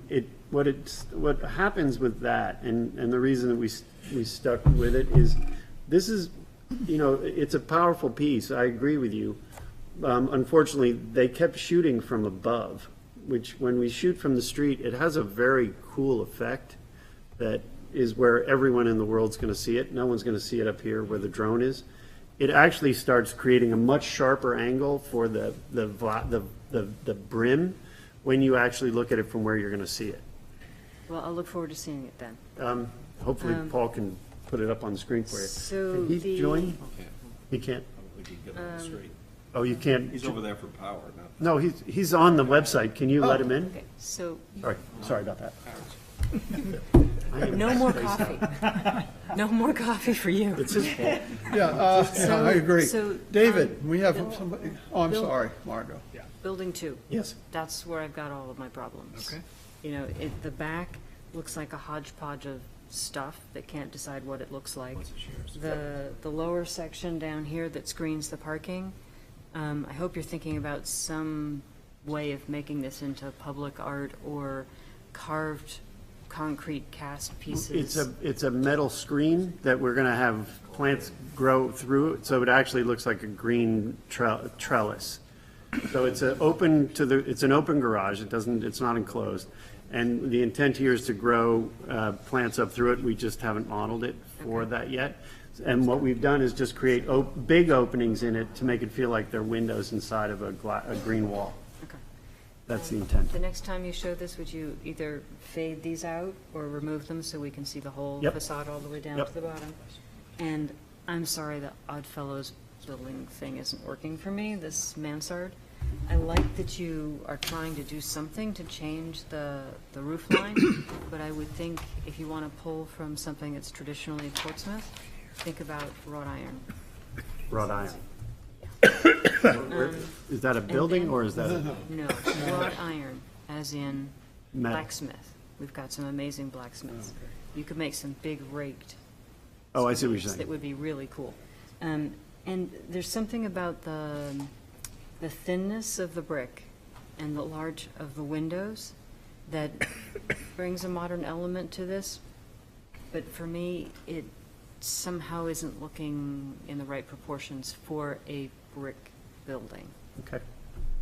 Yeah, these are all very good points. I've made the same ones as we're developing these. We are going to continue to make sure that by the time you see this in a couple of weeks, it'll have a lot more evolution.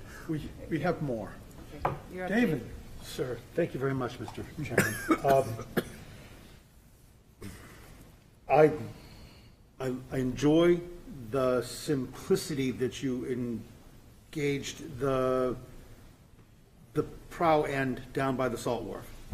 That it's not busy. It's a lot. It's a big thing, but it is largely simplicity, elements repeating.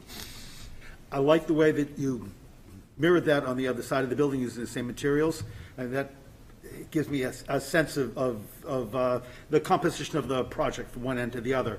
I also really appreciate the fact that you engaged that curved glazed end on the Maplewood side with the building in a very rectilinear, regular manner, rather than that skewed thing from the previous.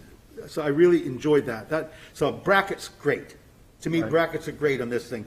I'm excited by the centerpiece on Building 2. I have a couple of things that knit in with it. I'm not certain that the roof structure that you've got here is exactly what you're going to end up with. I got that.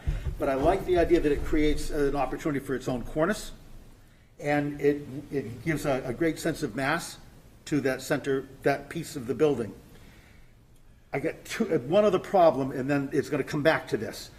One other problem is I'm wondering, and I can't decide, maybe I haven't wrapped my head around the scale of this yet, but these multiple unit glazing openings are not a traditional form in our town. Yes, they show up from time to time, but an awful lot of our buildings have single windows of relatively normal size, human size, that have headers and sills to them. And these are very reminiscent of post and lintel factory buildings from the turn of the last century. Right. And I'm sure that there's a reason for that, but I'm not certain that I'm in on that, on this. At the scale of this, when we look at the whole of this thing, from one end to the other, the way that you've got these broken up into these massive windows, but they look in scale. I think I think it's terrific what you've accomplished, but I'm not sure that I'm all that comfortable with all of these windows, or with these windows being of such large compositions. And I wonder, so the word is all of them, is there a way to bring this down so that there are a few that are not that way? Yeah.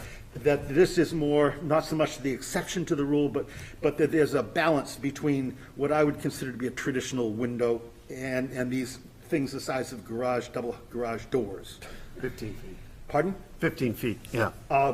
So, that being said, I think you're gonna have the most trouble doing something like that with this centerpiece, building 2, and wondering, because it's made of 5 pieces, I'll use this hand, it's made of 5 pieces, I'm wondering if you could move the centerpiece from the second piece into the middle of the thing, and then allow for a little bit of a play of flanking what I would think of as normal-sized windows.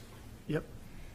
Otherwise, I was excited when I opened this up and I went through it. My first pass through this thing was like, there's no scheme 2 in this thing because it doesn't need one. You're really on a track here. I'm enjoying where you're going. I'm looking forward to this. Yeah, I think we're on a track, because if we're not doing this right, I think you guys have shaped this. I do appreciate the centerpiece building. And we're really wanting to spend some time crafting that even further. But we do want to actually continue on the process.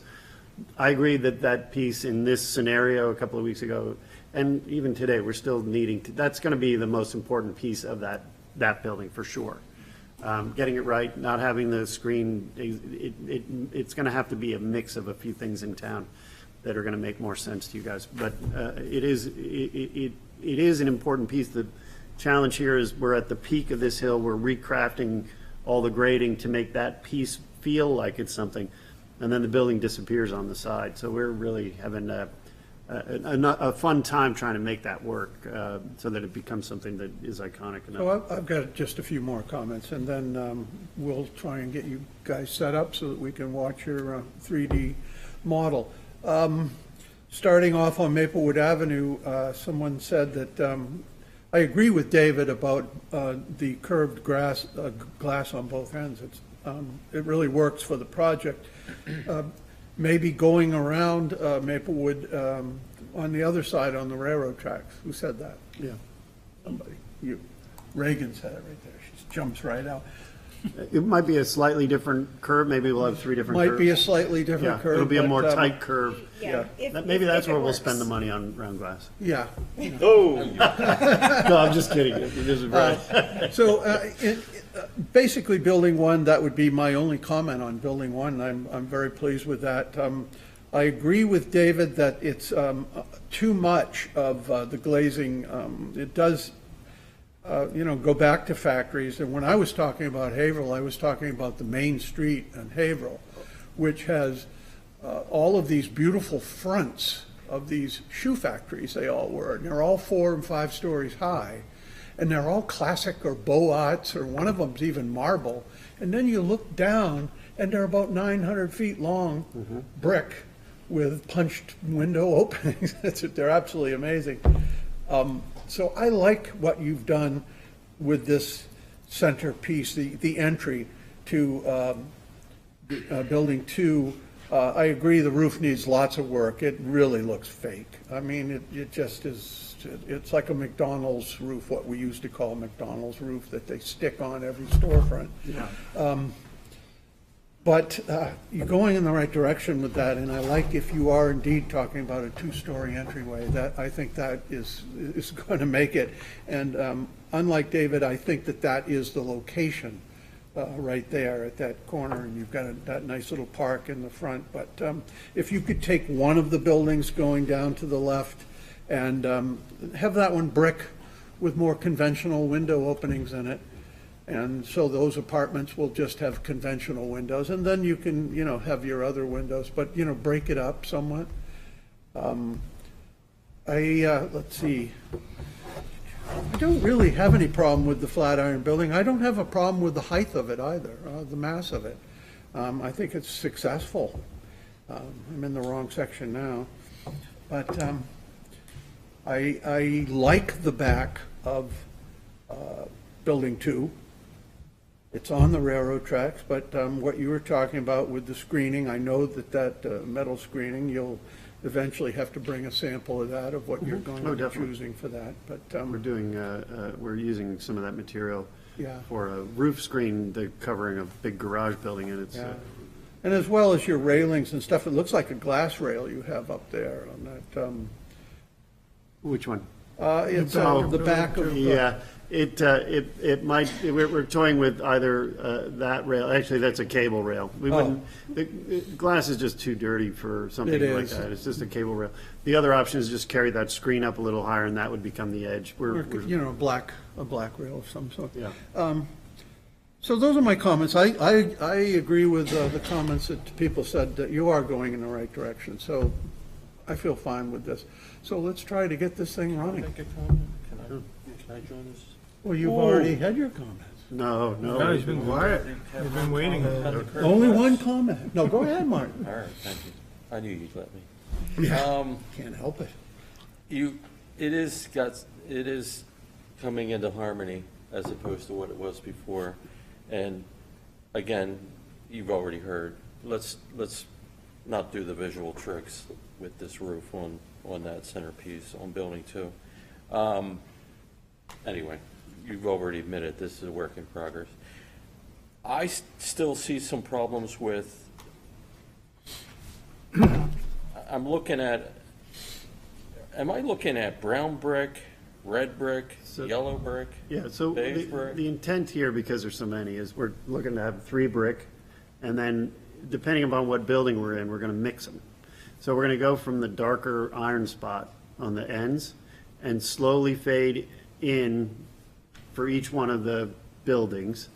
A composition that will, and for each one of these, we're gonna do mock-up boards, and you guys will all be able to, you see it, but each one will be a mock-up board of the mix, and some will be, but this one that you're looking at, if you're looking at page 26, it's a tough one because those weren't fully fleshed out 3 weeks ago.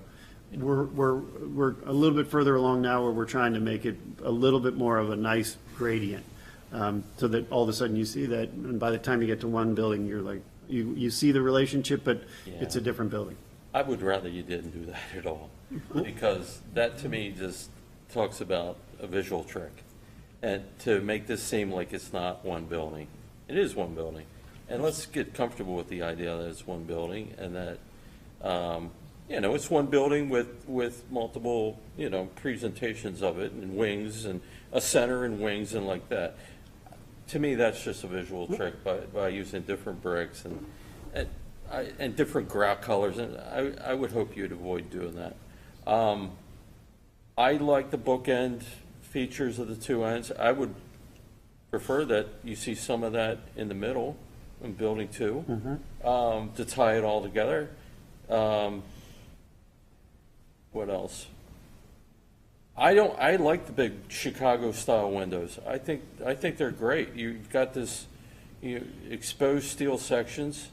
Go with the big glass. The punch openings, again, that's just throwing another element into this complex to make it seem like these were built at different times. I think you've come a long way, and it's improving, and I think the fact that the base is one continuous datum along all 3 buildings is great, and those are my comments. Okay. Is that it? Yeah. You sure? No, I'll chime in. I'll keep going. Yeah, just repeat everything. I'll chime in. No, let's see what we. You ready? Yeah. You blew it? Let's get crashed. Again? That's too bad. Well, I'll get it. Well, unfortunately, yeah, we're going to have to go to the public now, and so if anybody out there in the public would like to speak, please come up, give your name and address.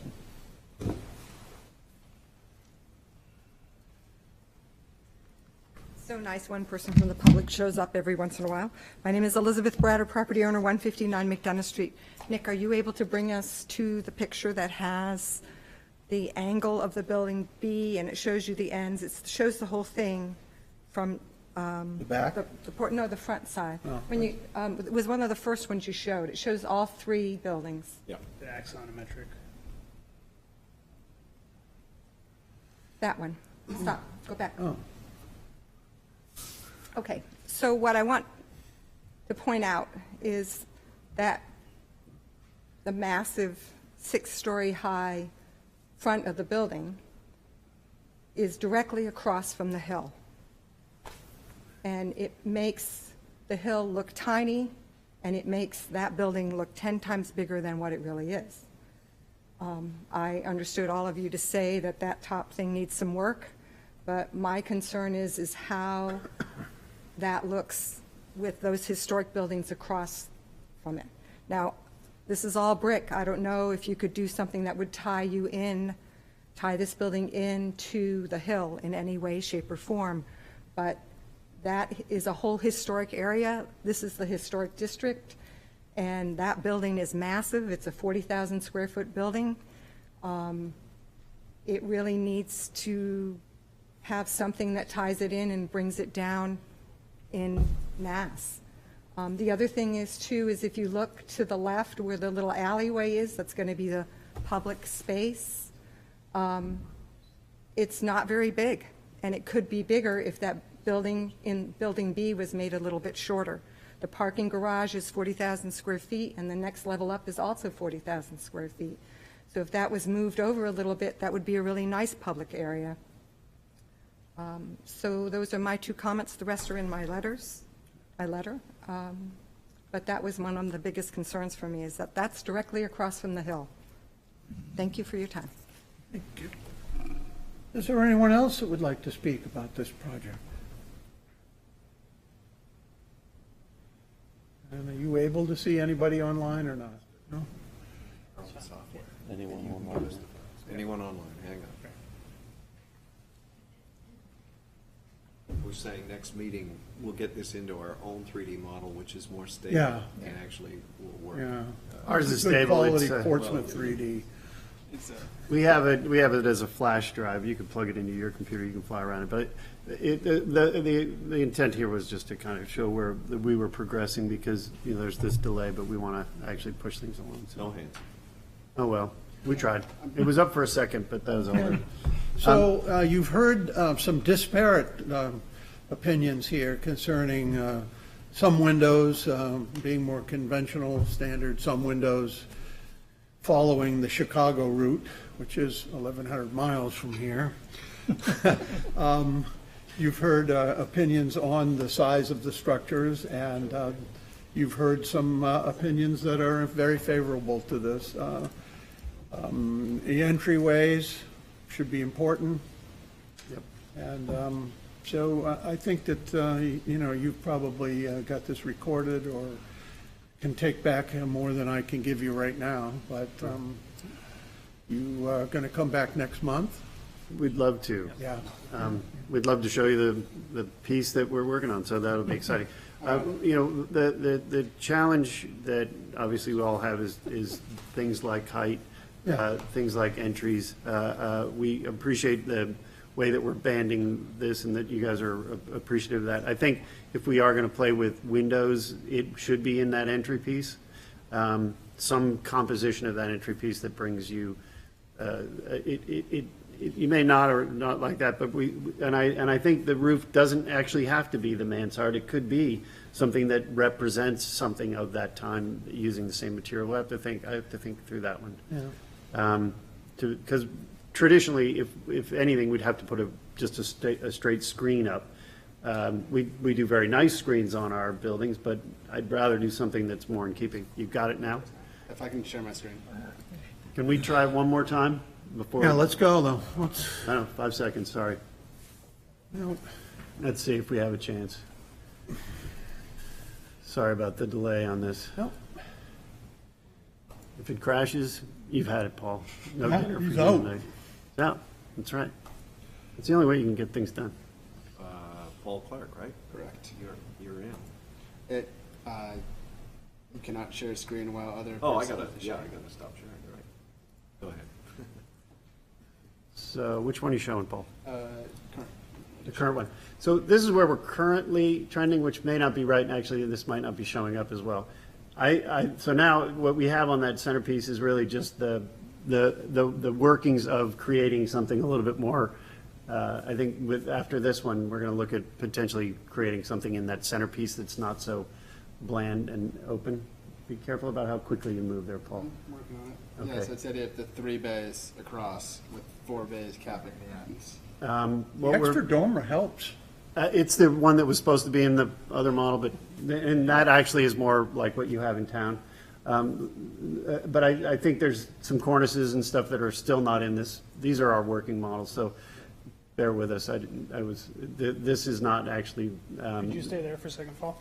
Yeah, the one thing that's kind of interesting here, and I think Brooks has been leading us there as well, and to your comment too, is is there the opportunity to stick with the rhythms that we're working with these kind of bay openings, but increase the width of the brick piers as you get closer towards the center to make it feel more like a solid opening while still kind of maintaining the language that we're starting to talk about with these bay openings per. Do you think this is a little bit more successful in that center where you see those piers are much wider, and then you sort of transition from maybe 7.5 feet to 5 to 2.5 when you get to the end, so that way there is more brick and there is less glass, but we're still keeping. Well, it's actually the same amount of glass, just more brick. Right. And so the glass looks like it's smaller because you got more brick. It's a trick that we're trying to implement. The cornice heights are a little off on this because we haven't fully fleshed it yet, but you can see that roof is just the front screen. It no longer goes to the back like I think your concern was. It kind of comes down quickly and creates a slightly false front, but it does hide all the equipment. So I'd rather see, you guys can tell, but you can tell whether you like. Can you go down to the street? I'm always nervous about floating, Paul. Yep. Until you, so this is kind of the sense of what it should feel like when you're walking around town. And maybe, you can walk down Deer Street towards the Muse. Sorry. And, there you go. we think we can have some retail here at this point, but at a certain point, you can see the gray, we're going to be needing to put some steps in. So it's a real challenge of how much of that retail we can really push out, because once we get down here to the Muse, we're going to have a kind of a nice little landscape environment. But this is going to be the feel and really pull people into the north part of town, hopefully. In this model, somebody mentioned, we have widened this another 5 feet because we found some additional square footage, which I think was really nice. So this is actually a little bit wider than we have proposed to the before. And then the office building and people, look how happy they are. But we hope that maybe people can start using this from the office building. Maybe that ground floor has some component that flows out onto this, and just walk on down that, Paul. Those are the same light fixtures that we were just presented with the other project, aren't they? Those vertical tubes, with the lights on the top? I don't know if we're there yet, but that's what we have in this model right now. But we're still trying to play that out. Except for they had them crossing each other sort of oddly. Yeah. I'm not satisfied. We put them in a project, but it was more of a modern. Can you? There we are on the tracks. There your track. Oh, you shouldn't do that, Paul. Don't cross the tracks. Sorry about that. But can you go to the right a little bit? Nope. Sorry. To the right. Yeah. You can see how. No, I want to look down the Muse. I just want to explain one last thing that we're trying to do. See how now the building is more angled. It's about it's a 7-degree angle. That then when you get to Port Park Place becomes flat, and then there's another 7. So this is going to feel like it flows down into town. It's not going to be a static, straight piece. I think that should make a real difference in regards to how you do it. And this is all because of the way you guys have pushed us around. And I think it made it much better. These are the recessed balconies that Paul's, maybe you can come up a little bit higher and just show that. This is another approach that we're trying to just go off the ground. We're trying to look at how, without doing balconies, we can give that sense of these more, and trying to create a little bit more liveliness along that edge. so people can have apartments that actually flow out onto this, but it still keeps the rhythm. You still have all that feeling, and one of the reasons for having such big openings is because of that, so we can do it that way. That's just one technique that we're trying to do, and if you go to the inner part of the building, the inner courtyard, you can kind of see we're trying to create, we have two balconies that are, they didn't get wrapped yet, but the intent here would be that the metal would find its way around those two. But really start to give the people that are going to own apartments here some outdoor space. I mean, that's really the key, but also be able to use this upper deck. And this is what this will kind of feel like. So we're not trying to make the brick look fake, but we are trying to make it blend, but also not feel like you're against the one big huge wall of repetition out here. And then if you look out over the street, you can kind of see the train tracks. What's floating out there? Those are our window mullions. But this is another brick building, which eventually we would want to model. But it's kind of a cool little alley that eventually, when you guys can finally get rid of that train, you'll have it as a public walk space. And this is, I mean, I'm envisioning your future here, where this is going to be a great walk place for people. Even with the train, the roadway that Be a monorail. Well, no, I mean, but what the development team is recommending, you know, we've got a driveway, but we're going to treat it like it's a really nice place to walk, and it can connect all the way down to the water, following the train tracks to the new park that's being proposed. So there is some nice things, and then this becomes kind of an edge to it. And then maybe we go to the Flatiron. I know I'm talking so much. I apologize. I'll go to the nose. Yeah, and go to the ground. So this is the new park. Go to the park. Okay, so this is your park, This is what the development team is proposing. Yes. As well as the rotunda and the roundabout, and there's the train, of course. He shouldn't be doing it at night, of course. Yeah, they should. They should be doing their work during the day. But anyway, so this is what it would feel like when you're kind of coming by. But, you know, people talk about the scale and stuff. These buildings next door, the hotel is very big. The other buildings, there's buildings you guys have in front of you that are going to be on the other side of this that are just as big as this. The hotel that you were just talking about is bigger than this. So this is going to be kind of that piece. Having it this scale, it can't be smaller. If it's any smaller, it'll all of a sudden disappear. But go down Green Street maybe and fix the light maybe a little bit. But this is where the restaurant potentially could be. It could be kind of a nice experience, and you know, this is where the design is going. I am concerned about your thought about this brick not being too harmonious, but what we're trying to do is weave this. The band is the same band that carries through, and when we want more brick, we just infill the band with brick. Again, much like 111 Maplewood did with terracotta, we're starting to kind of weave it through, and then when you get to the other buildings and it comes and pops in when we have bay windows, and it is actually all three buildings are the same building, the way we're designing it, but everyone feels a little bit different. And then when you're at each building, it doesn't feel like it's like this. It's like, oh, I'm at another piece of that building. They're wings, but not in the formal sense, I think is what we're trying to get at. Some are, tell me when I should shut up. Some are now. Yeah.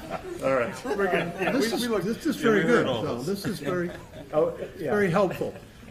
One thing I would say, if the city has all of those buildings that you were talking about trying to get in, you know, and that would, you know, it's going to be trouble for you to get those in and color them in and cost money.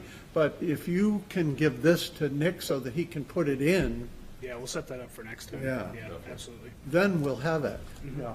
This is the Revit Enscape software, but we can definitely do it in your model. The problem is the model it doesn't translate well into Revit, and Revit is the standard, the world standard. But that's neither here nor there. We'd love to be able to figure out how to get it. Yeah. One question while we have it. Go back. You see how we have these, get some light on that quarter. These little balconies. Can I get a reading? Can we get a reading? Does it make sense? Do you like it? Do you hate it? Where are we with those? Where's the sunlight? That's obviously the I north think they're side. Yeah. Especially because they're on the side. We don't do it on the street. Right, We're especially only because they're on doing, the side. we're only doing Juliet's, and they're not really Juliet's, they're just big windows that open, because they're 18 inches off the ground. So And we then don't you to have touch it. a railing outside. And then we have a railing as well, but it kind of adds a little bit of decoration and character. But when you really do want to come outside, we have these kind of recesses, which add value. I mean, the whole idea here is to make sure that has value. But this doesn't feel like it's a weird building, and it's a really weird shaped building, this piece. Anyway, and then Thank you for drive by. presenting your weird building to us. It is a weird site. All right. I can see it in a That's where postcard. I'm really glad you were able to see it, where we've kind I of like come the from freight those a drawings. lot better than the man side. And if we can present like this next time, we will, as well as with, obviously, the package. Would you like a motion to continue it to next month? Yes, please. So moved. Second. All those in favor? Say aye. Thank you very much. We'll incorporate. You got it. Wait a minute, I've lost my, where'd it go, to my agenda?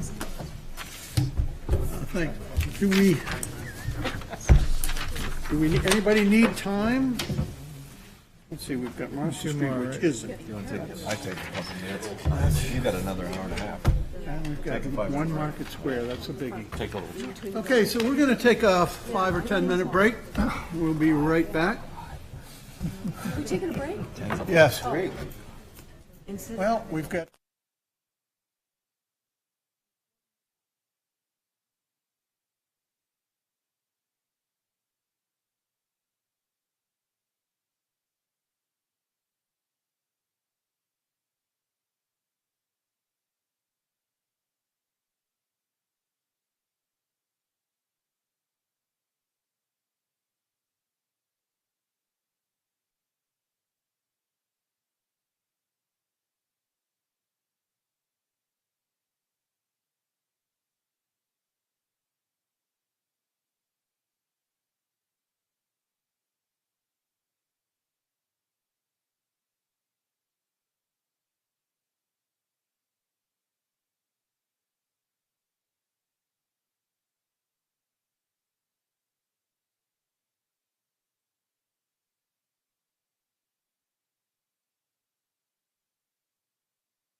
read this. Is this the right one? Okay, this is a work session requested by One Market Square LLC, owner for property Recording in located- progress. That's me. Keep going. What was that? Recording. Me. Okay, I'm sorry. Owner for property located at 1 Congress Street and 0 High Street, wherein permission is required to allow renovations to an existing structure, repair and upgrade building facades along Congress and High Street, and new construction to an existing structure, replace rear shed additions with a new 4 to 5 story addition. As per plans on file in the planning department, said property is shown on Assessor Map 117 as Lot 14 and 15, lies within the Character District 4, Character District 5, Downtown Overlay, and Historic Districts. Okay, who's here to make the presentation? Good evening, Tracy Kozak with Arcove Architects, here with Mark McNabb for McNabb Properties representing One Market Square LLC, and Terrence Parker with Terra Firma Landscape Architecture. All right, this is our second work session. Thank you for having us back. We have come with our concept idea. Last month we talked about just overall massing and scale.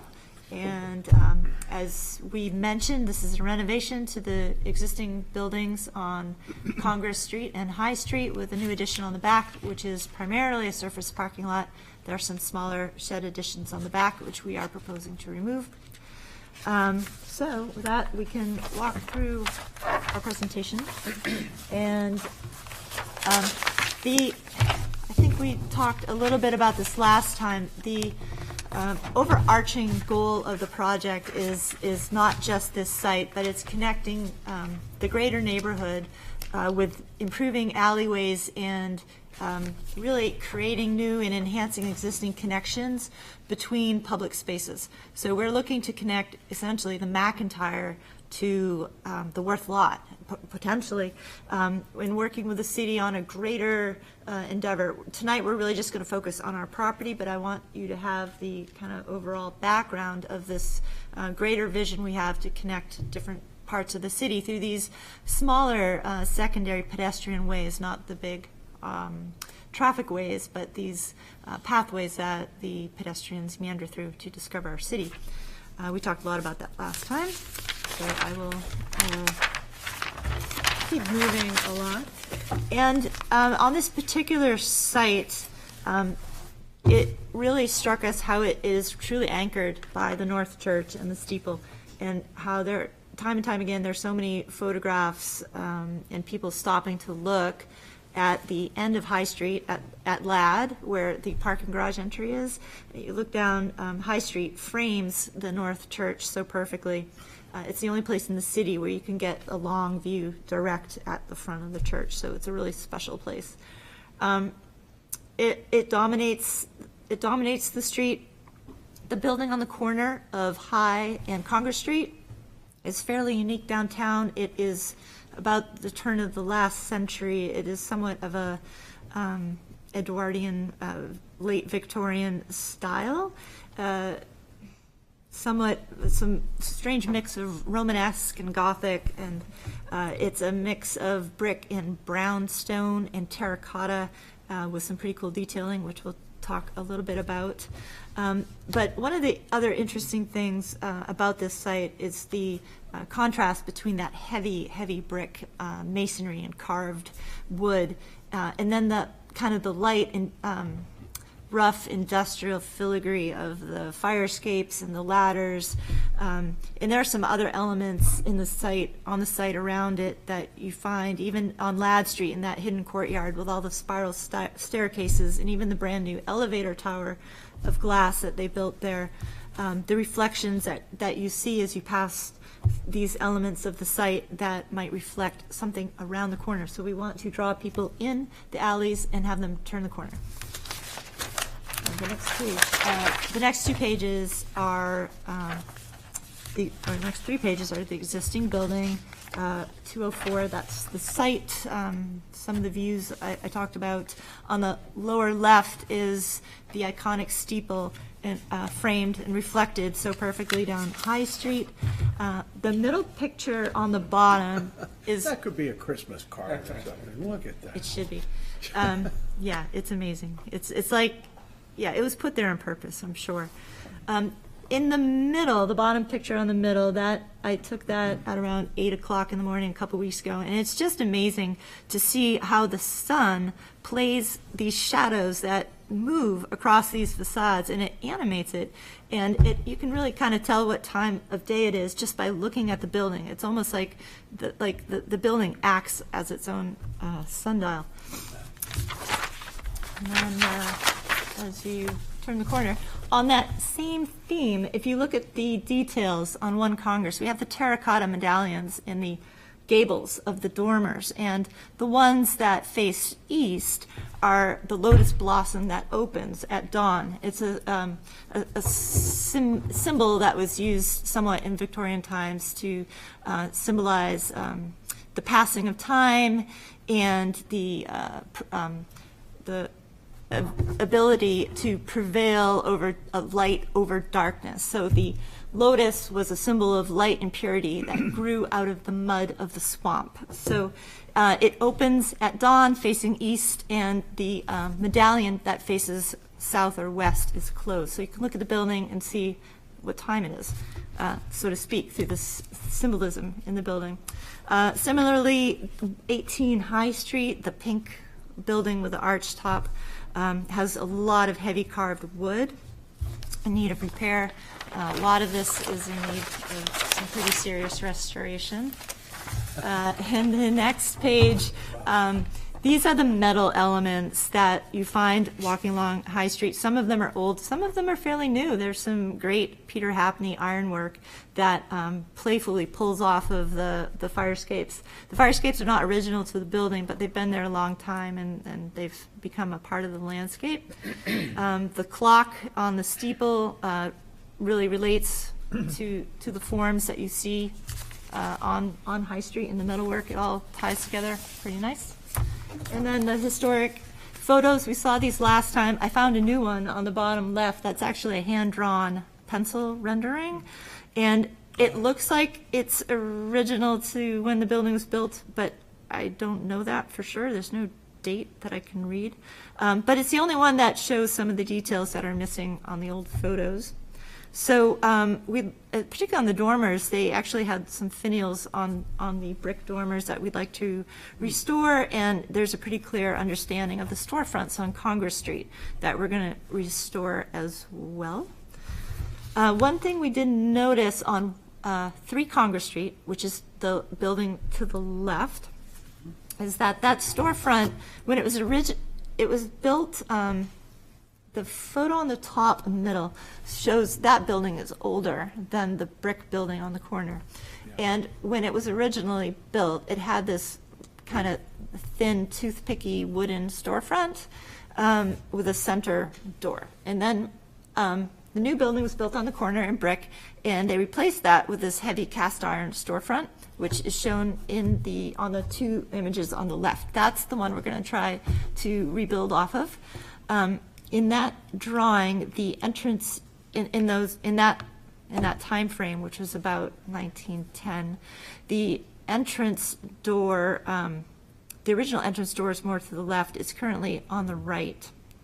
And when we get into our proposed design, we can talk about how those entrances have shifted over time. It looks like that cast iron header or whatever, the lintel over the first floor.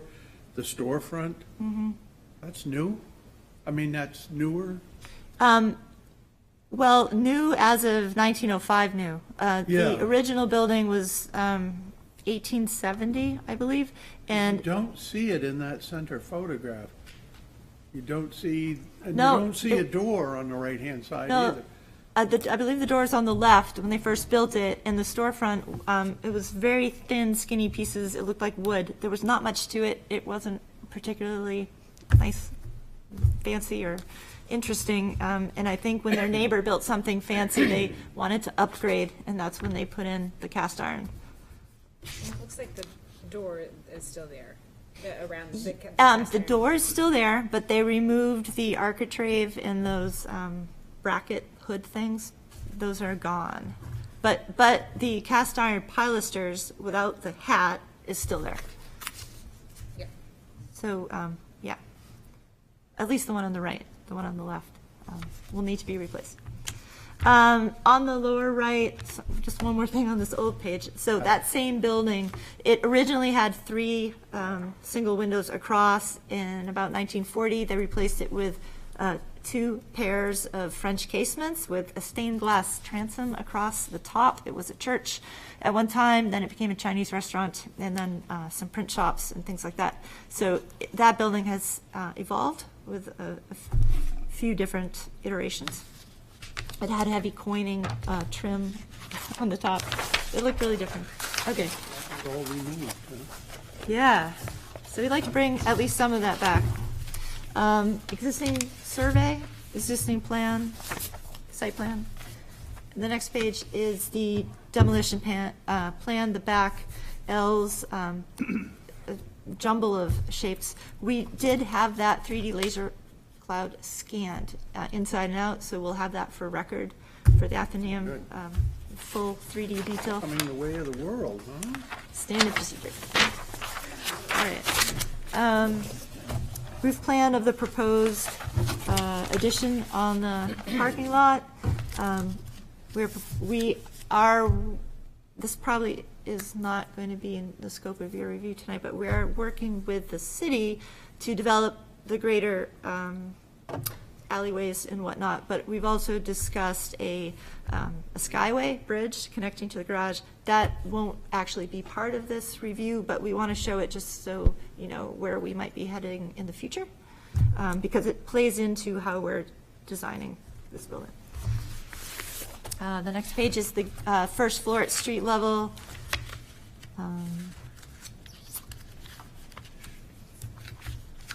Not much to say on this. I think it's easier to look at the 3D drawings. There's one level of parking below ground. The bottom floor will be retail, restaurant, and offices above the whole site. And the next page is the below ground parking on page 215, and we are already on the landscape plan. So I will turn it over to Terrence to talk a little bit about the site elements and how those relate to our building. Hey, everybody.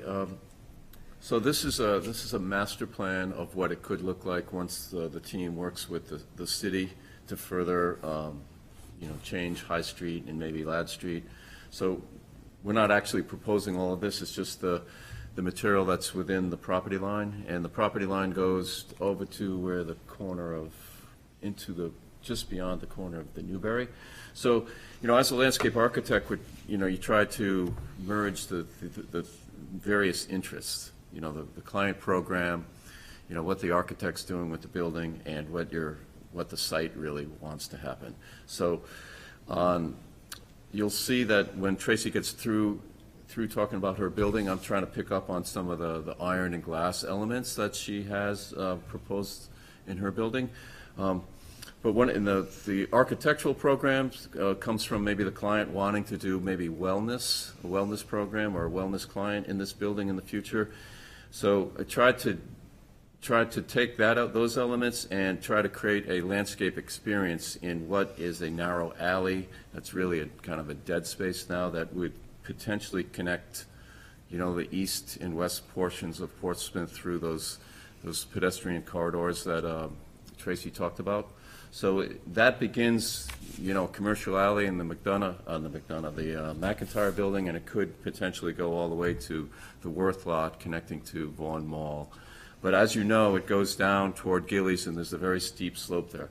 So part of my inspiration, and I'm jumping ahead of Tracy's glass and steel work, but it's trying to take the concept of the wellness, and so in my brain, I associate that with, contemporary labyrinths. So labyrinth was designed by the Greeks to trap monsters, then it evolved into, more of a spiritual and a pilgrimage kind of a. So if you could excuse me, and I don't mean to be rude about this at all.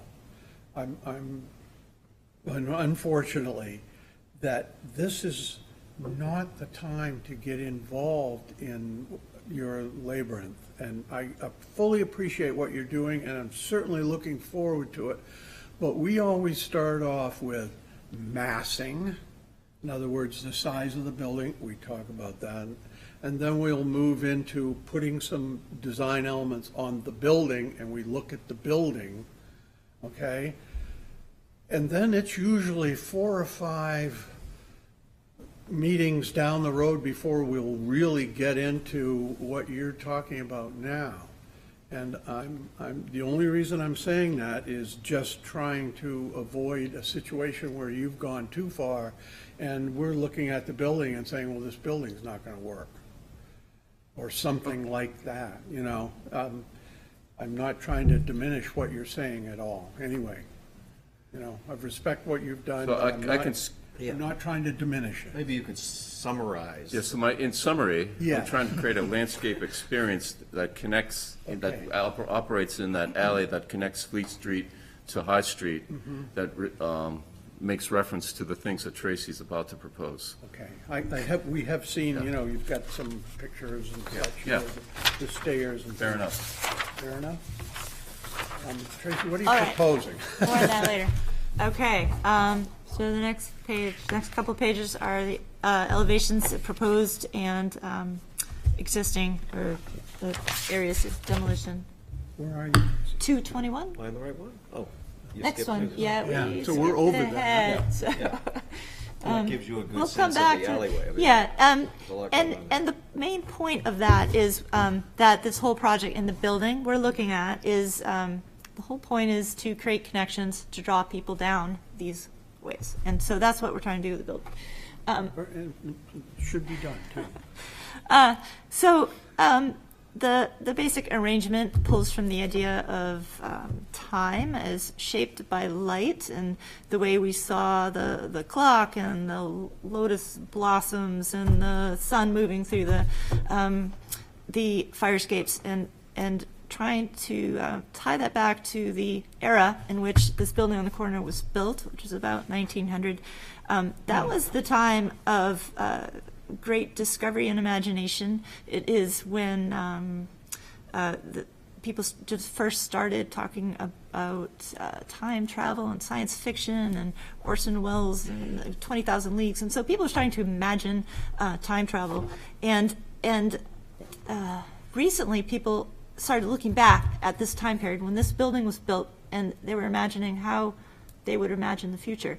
And there's sort of this circular loop of perception of time. And so what we'd like to do is have this building be a timeline that tells the story from 1860, when Congress was built, until today, and then what might the future be. So just as you were walking through Portsmouth, historic Portsmouth, Portsmouth is a tapestry of history. We've got the oldest buildings from the late 1600s and stuff being built now, and it's never ending. There's going to be stuff built 100 years from now, and it's going to keep happening. And so this is a little microcosm of that reality. Okay, Tracy, I'm going to say the same thing to you. This is important, though. What's important is your massing of this building that you have on High Street. And I think that's what we have to talk about, not all the esoteric stuff. We're not there yet, you know? We're not having a seance either. Okay. Okay. So it's a 3-story building with a short fourth. Okay. Beyond that, we'd like to the use biggie. some glass and metal and stone. Oh, that's brick, metal. Yeah. One thing that I would notice, if you're just going to do it that way, is for some reason your new building seems to project out further than the other buildings that are on the sidewalk. How does that work? How can you do it? Well, the front wall is aligned with 1 Congress Street. What is projecting, and we're proposing an awning that projects over the sidewalk, and that would require a license. Building, maybe the recess portion is, the shadow effect from the recess is going on? tricking him? You We have set back the Connected. building between the Opera House, right? That is set back about 6 feet, so you get a big shadow. This building here, your new building, is Yeah. not out further? No. No, there's a site plan, you can see the footprint. Yeah, and it looks like on the site plan that it's actually projecting out. I was thinking you had it. This is it here. Look, this, if everyone looks at the screen, there's the Yeah. building wall. It's There's the aligned. recessed portion that's creating that shadow. Yeah, Okay, so extend that line Yeah? from the new building, and it looks to me like it's out there. It's the same place. There might be a couple inches, but. Yeah. Okay. Well, we're just wondering, that's all. What I think gives it definitely that appearance is we've stepped it back so that we respect what we call the Opera House, so that, and that's why we stepped the building back around the Opera House. So you're calling this the three? The ornate wood, Yeah. the Opera House. We wanted to read that architectural feature, and so we didn't want to bring the building out with it, we wanted to bring it back. Because it used to have the coins on the side of it as well. And so to get those coins to work, which aren't working now. we They're pushed the going to building be back. put back, are they? Yeah. No, it just, I don't know, it's just deceiving. You know what it might be? The 1 Congress Street building is not parallel to the property line, so The line of the street. it touches the property line at Congress Street, and then it splays back a little bit. The Opera House is 1 or 2 degrees off, and then we're exactly parallel to the property line, kind of halfway at the midpoint of 1 Congress Street. Okay, that's just a little comment that I Yeah, had. good observation, though. Yeah, it is not an exact straight line. It has a little bend. Okay, so, Where can we start on this? So the building that you're proposing is it 5 stories? it is 3 stories with a short 4th and 1 underground basement level of parking. And the skylights on the roof are on That's- the 4th floor? That is the 4th floor, 4th floor skylights. And It's- the dormers and the skylights are on the same floor? Yeah. It's a 4-story. It's all part of the, Right. yeah. Yeah, so, and that comes to the idea of trying to bring in more light as you get to the modern part of the building that's farther away from Market Square, but closer to the garage. We're introducing glass. The windows get bigger as you get away from Market Square, and they're smaller when you're closer to the historic building, just gradually. Likewise, when you get up to the roof, there's more glass, and it's heavier with stone masonry at the bottom.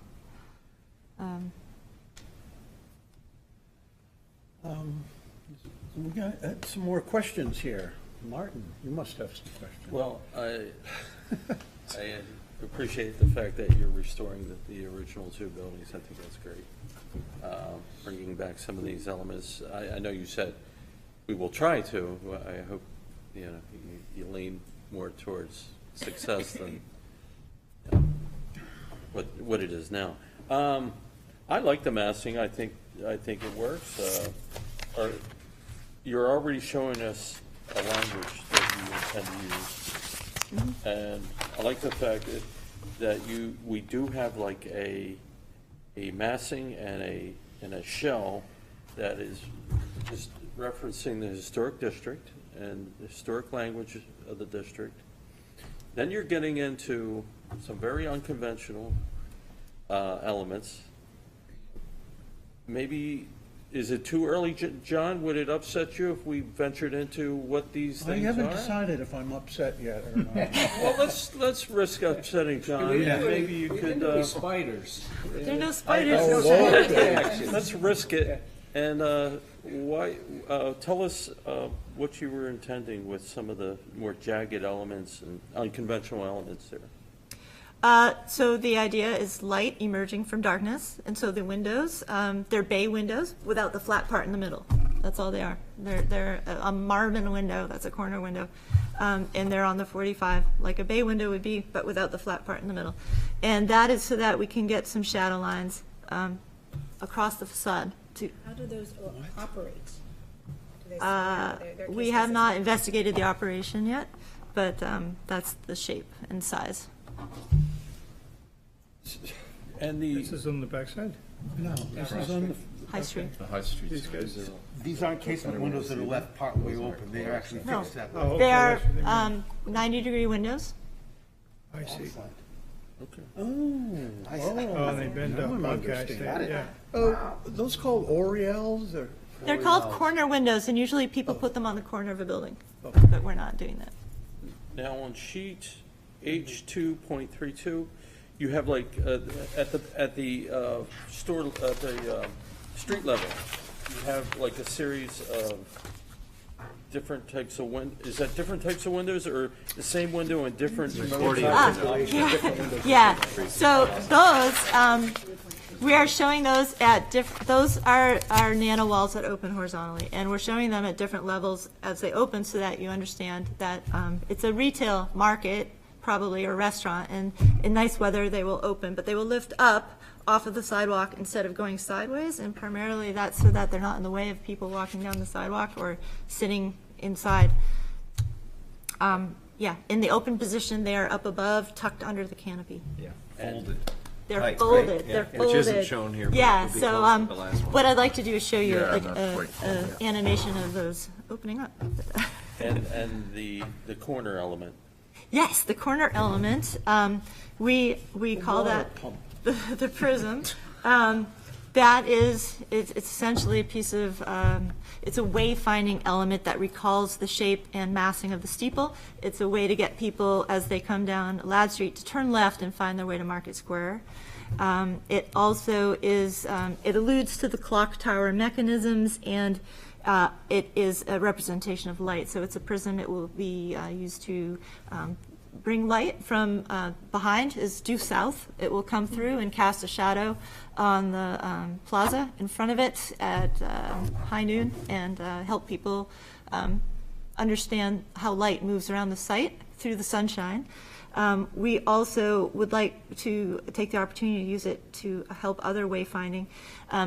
We've even discussed potentially using potentially some holographs that could portray characters in history, or some artistic motif that would bring some art and life and wayfinding to the site. It'll give the ghost tour a new place to go to if you use Yeah. holograph. So why don't you make this more representative of the tower of the North Church? Why don't you make it a steeple? Or why doesn't it have a clock? Or why does it look like something that belongs out in the farmlands of Kansas? Leaning against the building. Well, so what it is a it's a truncated square prism. So it's basically a square, and it's twisted 45 degrees. And that is, prisms, as you know, refract light, and you can see the full spectrum of light, or you can just see white light.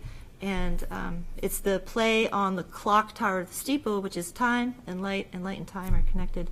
So that is the connection between the steeple, and it's the shape of, okay, the shape of the steeple. It's a pointy triangle. You don't enter into it? Reagan. Just sit. I think this is all very clever, and I'm feeling really positive about it, and I'm glad that you went through this presentation and spoke all of the words, because it helps me understand. Just looking at this without really a lot of explanation, I didn't understand it as much as I do now, and I appreciate it more. I think that the new building and the new sort of generalized design of it, again, is really cleverly done. I actually love the gradation of the window openings and how it shifts as you go down the building from a more, historic narrow opening to a bigger opening. I think using these corner windows is very interesting. I think that the shape of the roof, I almost wonder if it might be a little bit too much of a projection of the eave line. I don't know if you can bring it back a little bit, just because the building, the historic building on the corner has such a very drastic, brought back mansard roof. But I really do think that it's cleverly done. I don't think, in these, I'm looking at H2.31, just to kind of understand the massing of it. It is a big addition, for sure, to this block. But I think that you've done it in a way that it's not necessarily bigger in height, it's not projecting farther out. You are respecting the historic buildings.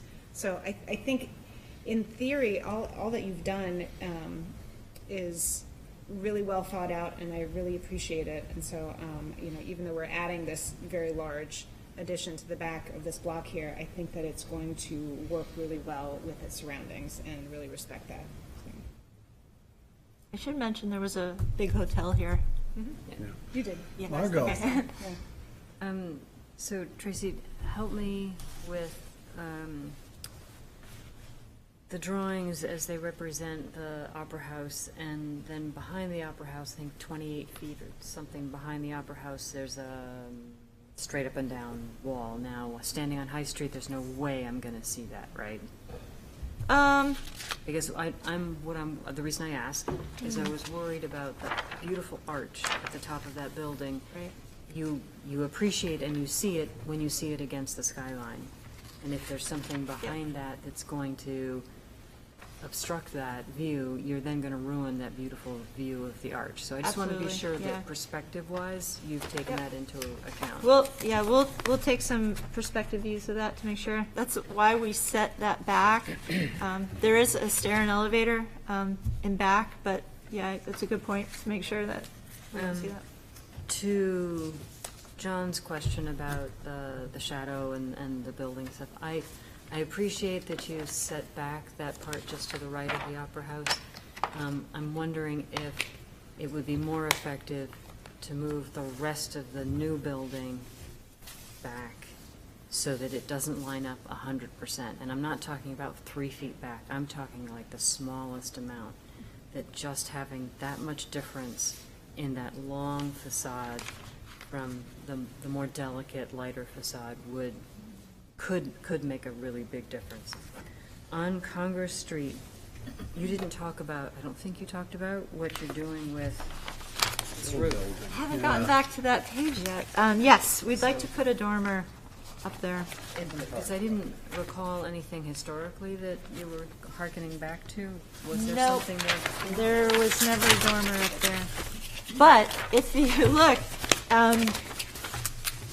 so it's just, the buildings never really match. So before the brick building on the corner was built, you see the old historic photos, it was a 2-story wooden building, and it was dwarfed by 3 Congress Street. And then that was torn down or burned down. And then the brick building that's there now was built. And then if you look at it today, it's got this giant firewall, and they don't line up, and it seems like something's missing up there, because you just have this giant firewall that goes past the roof. So this seemed to balance it, and it creates a better conversation with the building next to it. They make a better pair by balancing the weight of the roof. It's right there. I think the problem is, if you want to go this direction, that is way too fancy for the building underneath it. You're right. You are right, and we did simplify that. Okay. Yes. Great. Agreed. That was easy. I can't say I'm 100% in Nope. favor of putting it up there, but I Yeah. would be more in favor if it were not so fancy. Let's see. I brought that up. I'm gonna reserve judgment on the prism for the moment. And I find some of your window concepts here. That's a slightly simpler version. There's still some trim up there, which we can tone back as well. Not quite. We'll keep working on it. You done, Margot? I am. Yeah, David? Sure. You can probably guess that this is a bit of a stretch for me. So I similarly don't think much of the placement of the balcony. That arrangement seems way too overdone on Congress Street. I'm pretty certain that the windows just break all precedent for me, and I hats off to you for your imagination. But I just can't see how I'm ever going to get behind angled windows sticking out from the front of the building. I don't see how I'm ever going to get behind these garage door windows on the first floor. I just can't imagine what you're doing with this erector set thing that you're building on the corner of the building. Where corners in town have celebration, this is different. The combination of skylights and dormers together, nestled the way they are, is awkward for me. I'm puzzled by why you need to do that thing that you're doing over the entryway, the new entryway to the Opera House, that roof portico. And the corners, the roof of your building, when you're right next to what appears to me to be a semi-classical mansard-type roof, and you're creating this sloped roof line that then breaks at the lower edge, overhangs a balcony with window wainscoting, just way out of scale, way out of the blue. I don't see how this relates to the building that it's virtually attached to. I know that there's a parking lot there now, but this is virtually attached to a building right in the middle of the town. It seems like you're just trying to make me crazy. Sorry. Sorry. And so I'm going to respond the best I can. I don't get it. You know, this is what set me off. We'll This have is to cut this that is part it. out. It's this right here. This just I couldn't stop thinking about this. Yeah. It's right. Sure, I didn't see Everyone one of says, those here, though. "Oh, that's the building with the crazy skylight." Yeah. So that's why. So you're going to go one step more. Yeah. Boy, I know it's all very different. I'm not going anywhere with this. Okay. Yeah. Dan, do you want to jump in? Segue. Just jump. I guess my biggest, the new windows are new windows, but that whatever you're putting over the Opera House doesn't make sense, and detracts from the beautiful We'll work bring of the some Opera 3D House. views. The 2D elevation, everything looks flat and up front, but yeah, we'll bring some 3D views so you can see that it is set back, and yeah, we don't want to see it either, so we'll do our best to make it disappear. And what that does, it's set back, you know, we've done it so we won't see it from the street, but what that Okay. does is it brings the handicap elevator core to the store buildings. Get rid of the fire escapes. We need to bring a stair tower and an elevator, about 4 stories. So at some point, we've got to connect behind the Opera House to make the front buildings to ditch fire escapes and make them accessible, which they're not now. Okay. So at some point, that mass has got to get up there to the 4th floor. Yeah. Certainly makes sense. But we want to step it back enough so it doesn't, so the Opera House reads by Were itself. you talking about that, or were you talking about the iron, I was talking about mostly about the iron thing. the iron Oh, the awning? awning, the canopy? Yeah, we agree that needs some work. That needs a lot of work. The awning outside was to depict, we actually envision awnings going all the way down the street for safety, for ice and snow falling off. So that was an attempt to bring a different awning to highlight the main entrance to the building, which is the Opera House.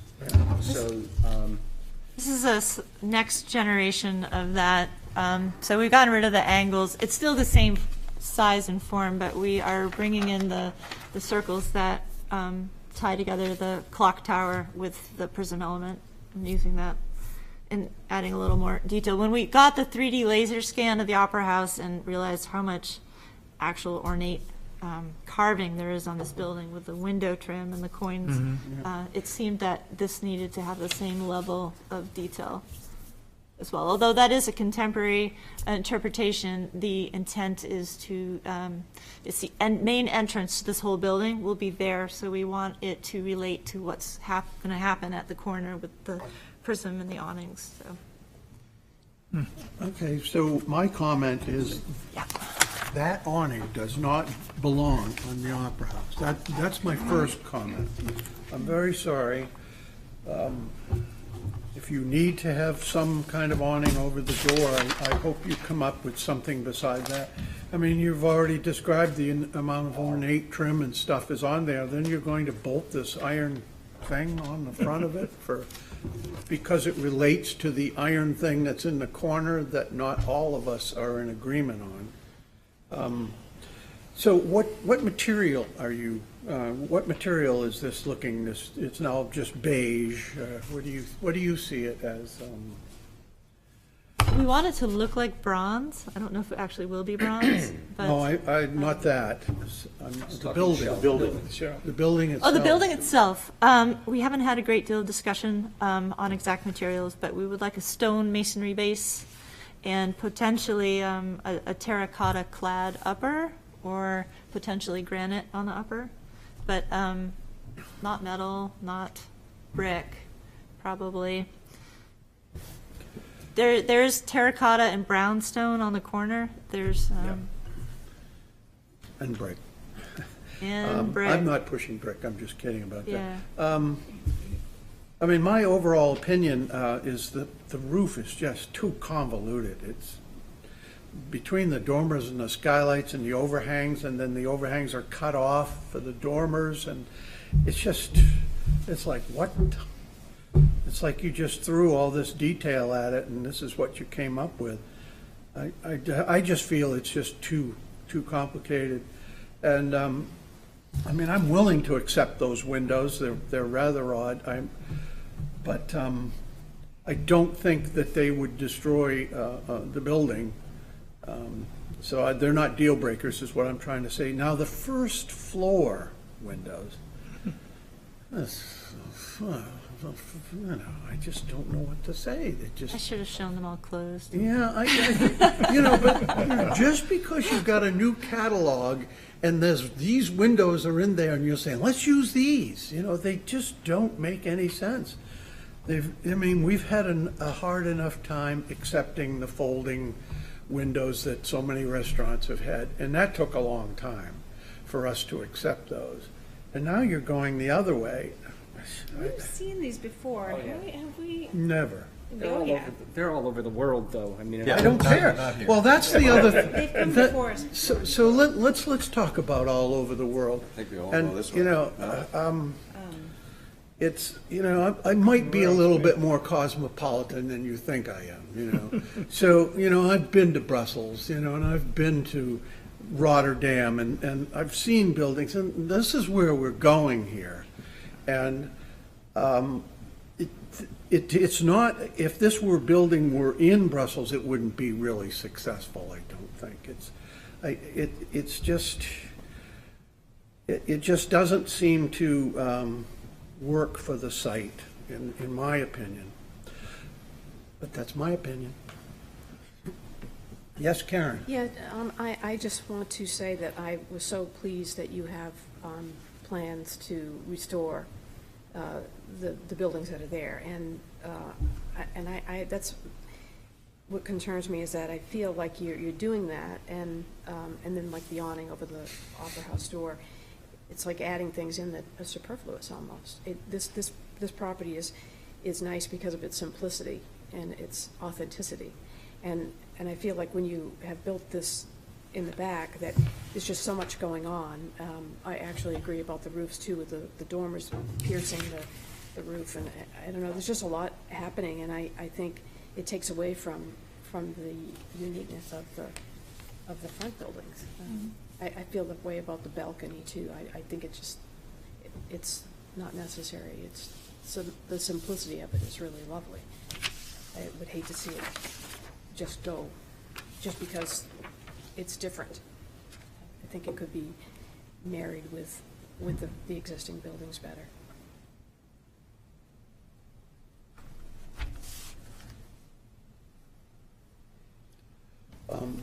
Anyone else? Well, you said a lot of times you said "we," John. We don't like this, and we don't like that. Did I say that? I'm afraid you did. So. No, but I We thought have at the it on end, tape. I thought at the end that I said that's just my opinion. You Well, modified it at the All end. right, well, thank you very much. But, It's always nice to get your approval. I just want to keep you honest. But I think for the first shot, and I'm not bothered by the business, if you look at this building on the corner of Ladd Street and High, that has some very pronounced, you would think that these are out of scales as well. Yeah, the Pierce Block. This building, Yeah, the Pierce Block, yeah. okay. I like the creativity that you're bringing to it. Maybe we still need to look at some of the corner elements and stuff like that, but I, for one, have leaned towards, liking what I'm seeing. I built the Pierce Block. It was here 35 years ago. Well, I think that we've got a lot of differences of opinion here that have all floated out at you. I'm sorry. It's going to be up to you to try and come up with a kind of a conglomerate of what the heck we're all talking about. But, I think that we're all comfortable with the size of the building. Is that something? Didn't hear a comment about scale. No. So- It's a back lot, the streets, sidewalks, the lines are pretty well there. The height is, you did a very careful job of snapping a line. All seems like it fits in. It's a way to make things fit in, and you did that. So I know you're capable.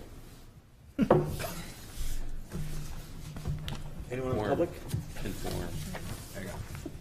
Yes, would someone in the public like to speak? Just wanted to jump in and get that. Sorry. You should have a little sign around your neck and it just says, "The Public." It's very worrisome that there are only two other people who are representing the public when there's so much going on in this city. Yeah. My name is Elizabeth Bratter, property owner, 159 McDonough Street. I think it's great that they're restoring that building. I love the front of that building. But I do have concerns about the removal of the parking lot, because there seems to be a misconception that the goal is to remove parking lots and put buildings in them. But the reality is that larger cities nowadays are removing parking lots, asking builders to put the parking underground, and then to create more green space.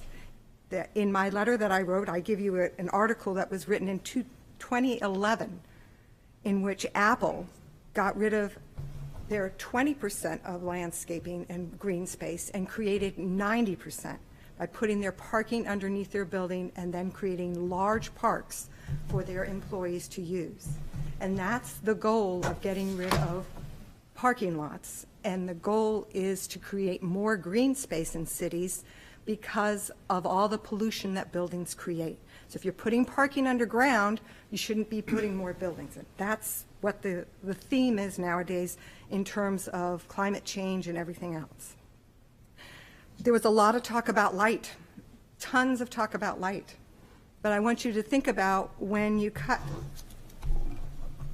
walking and you cut from the front of the Hanover garage and you go down the steps parallel to the Hanover garage, heading towards Haven Court as if you were going to the yarn shop or the old hardware store was back there. And you come out there and there's light there because of the parking lot. When that parking lot turns into a 4-story, 73-foot-tall building, because they have 30 feet of grade on that parking lot. So my picture shows you how that angle is. So they have, I think, 29 feet of grade because of the angle of that parking lot. That building's going to be very, very tall, and there's going to be no sun in that alley. It's going to be completely dark back there. So all this talk about light is wonderful, but they're getting rid of the light in the alley that's supposed to be inviting. I don't know about you, but I've walked back there at night, and it's a little disconcerting to be walking next to a parking garage you can't wait to get onto the street because you're now out in the open. But when Can I you, ask you when you walked that alley? not that alley, I'm talking about the other one from coming from, when you walk down to Haven Street from Hanover Street in the back there, you can walk back there. They have their dumpsters back there, but you can walk back there. Gillies? You gotta go over the Jersey barriers, though. at the Yeah, top. that's Right, Gillies. They've been there for like 20 years, the You Jersey can't walk barriers. down. That's why I'm asking you when you, I used to walk Behind the that brewery. alley Oh, too, yeah. but that was 30 years ago. I'm sorry. Do you Yeah. mean behind the pizza place, the brewery, or do you mean Behind the parking brewery. garage? Yeah, Anyway. Not by the parking. behind It's the next- brewery. Behind the brewery, yeah. Yeah, You- from- Oh, okay, that's different. You Yeah, can that's walk through different. there. Yeah, you walk back through there and you can get over to Haven Court if you swiggle Yeah. around. Get- I'm just okay. saying that it's No. the sense of when you're Making your walking comment. somewhere that you want to feel safe. And at nighttime, a lot of people walk from the bars to Gillies, and you're going to create this little alley back there, but you're going to have this giant building on one side, and you're going to have the parking garage on the other. So that's my concern about the height. When I looked at the hotel that used to be there, it was a horseshoe-shaped building. It was a hotel on the front, and then it had two sides, and then it had a courtyard in the middle, and then it had a grassy area on the side to the right, which was on Haven Court. And what they're proposing is filling in that whole lot, which is going to really change the feel of that area back there. And most of the buildings are 3 stories back there on Haven Court. They're not 3 stories with 1/4 top. So to me, the back side of that building, the new area, is the concern. It seems like it's going to be too big. It's going to make that street that's not very wide feel more enclosed. I'm not sure how a fire truck's going to get back there anymore once you take out the parking lot, in terms of being able to set up with they usually like 20 feet, and I don't think there's 20 feet back there. So that's my thoughts on this. I like the front. I like what they're proposing. They're trying to make it what it used to be. They're trying to preserve some of those things. I appreciate those efforts. I like the idea of steps being back there. I just have concerns about safety and concerns about how tight that's going to feel. Thank you. Thank you, Elizabeth. Anyone else like to speak about this? Nobody here either. Nobody? Online. We're good. I would say, just to give credit where credit is due, I feel that, lighting is,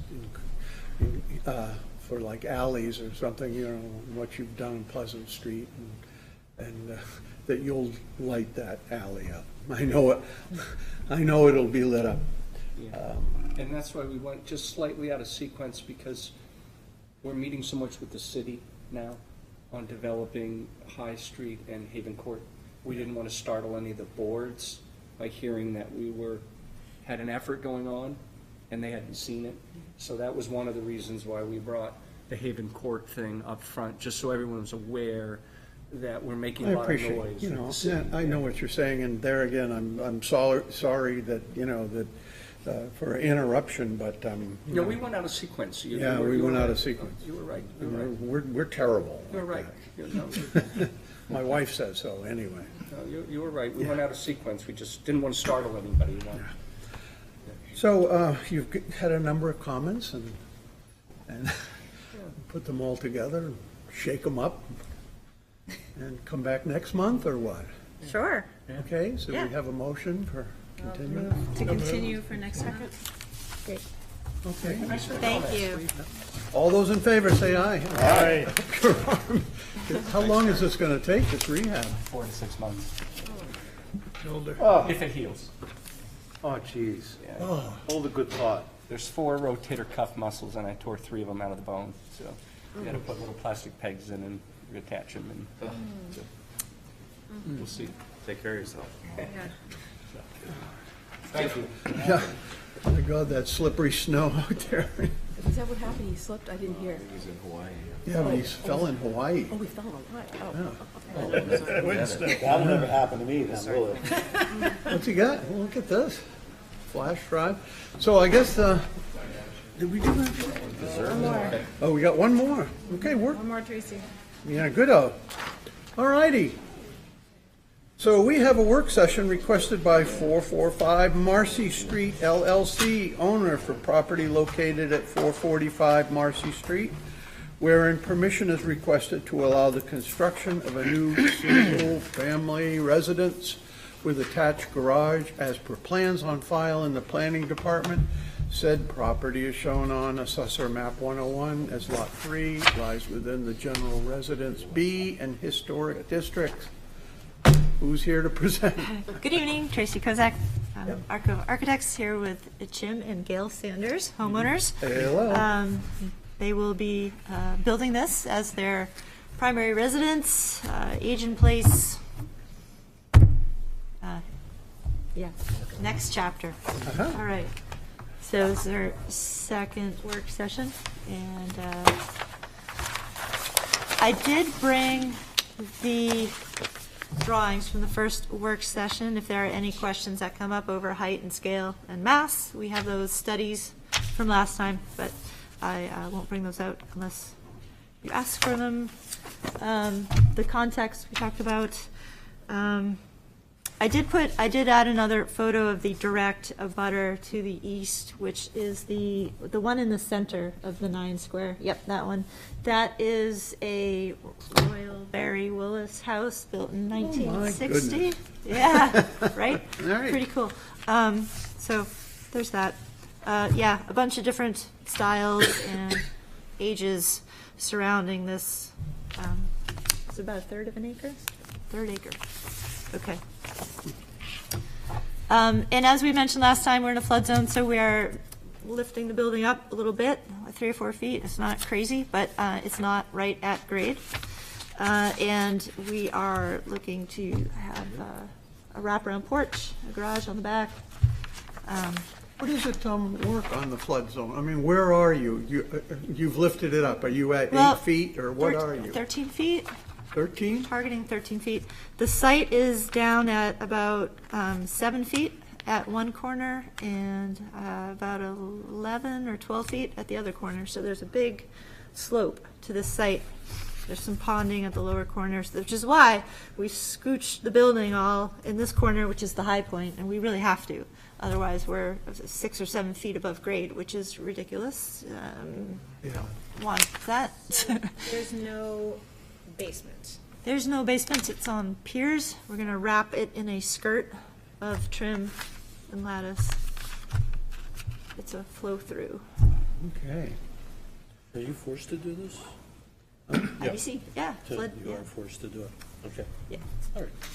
So There are different ways to do a flow through crawl space. But yeah, it has to allow the water to come and go. Gotcha. All right, you're forced to elevate, okay. We don't have to go, we have to go, is it 2 feet above, 2 feet above the FEMA line. above? So we only technically need to go up 10 feet, but. yeah, that's what I was wondering. Why are you going up 13? Because I've seen it, I live here, I live next door practically, I've seen it go up to 11 feet, at least a few times already, so it would be silly to design under what we've measured already, so.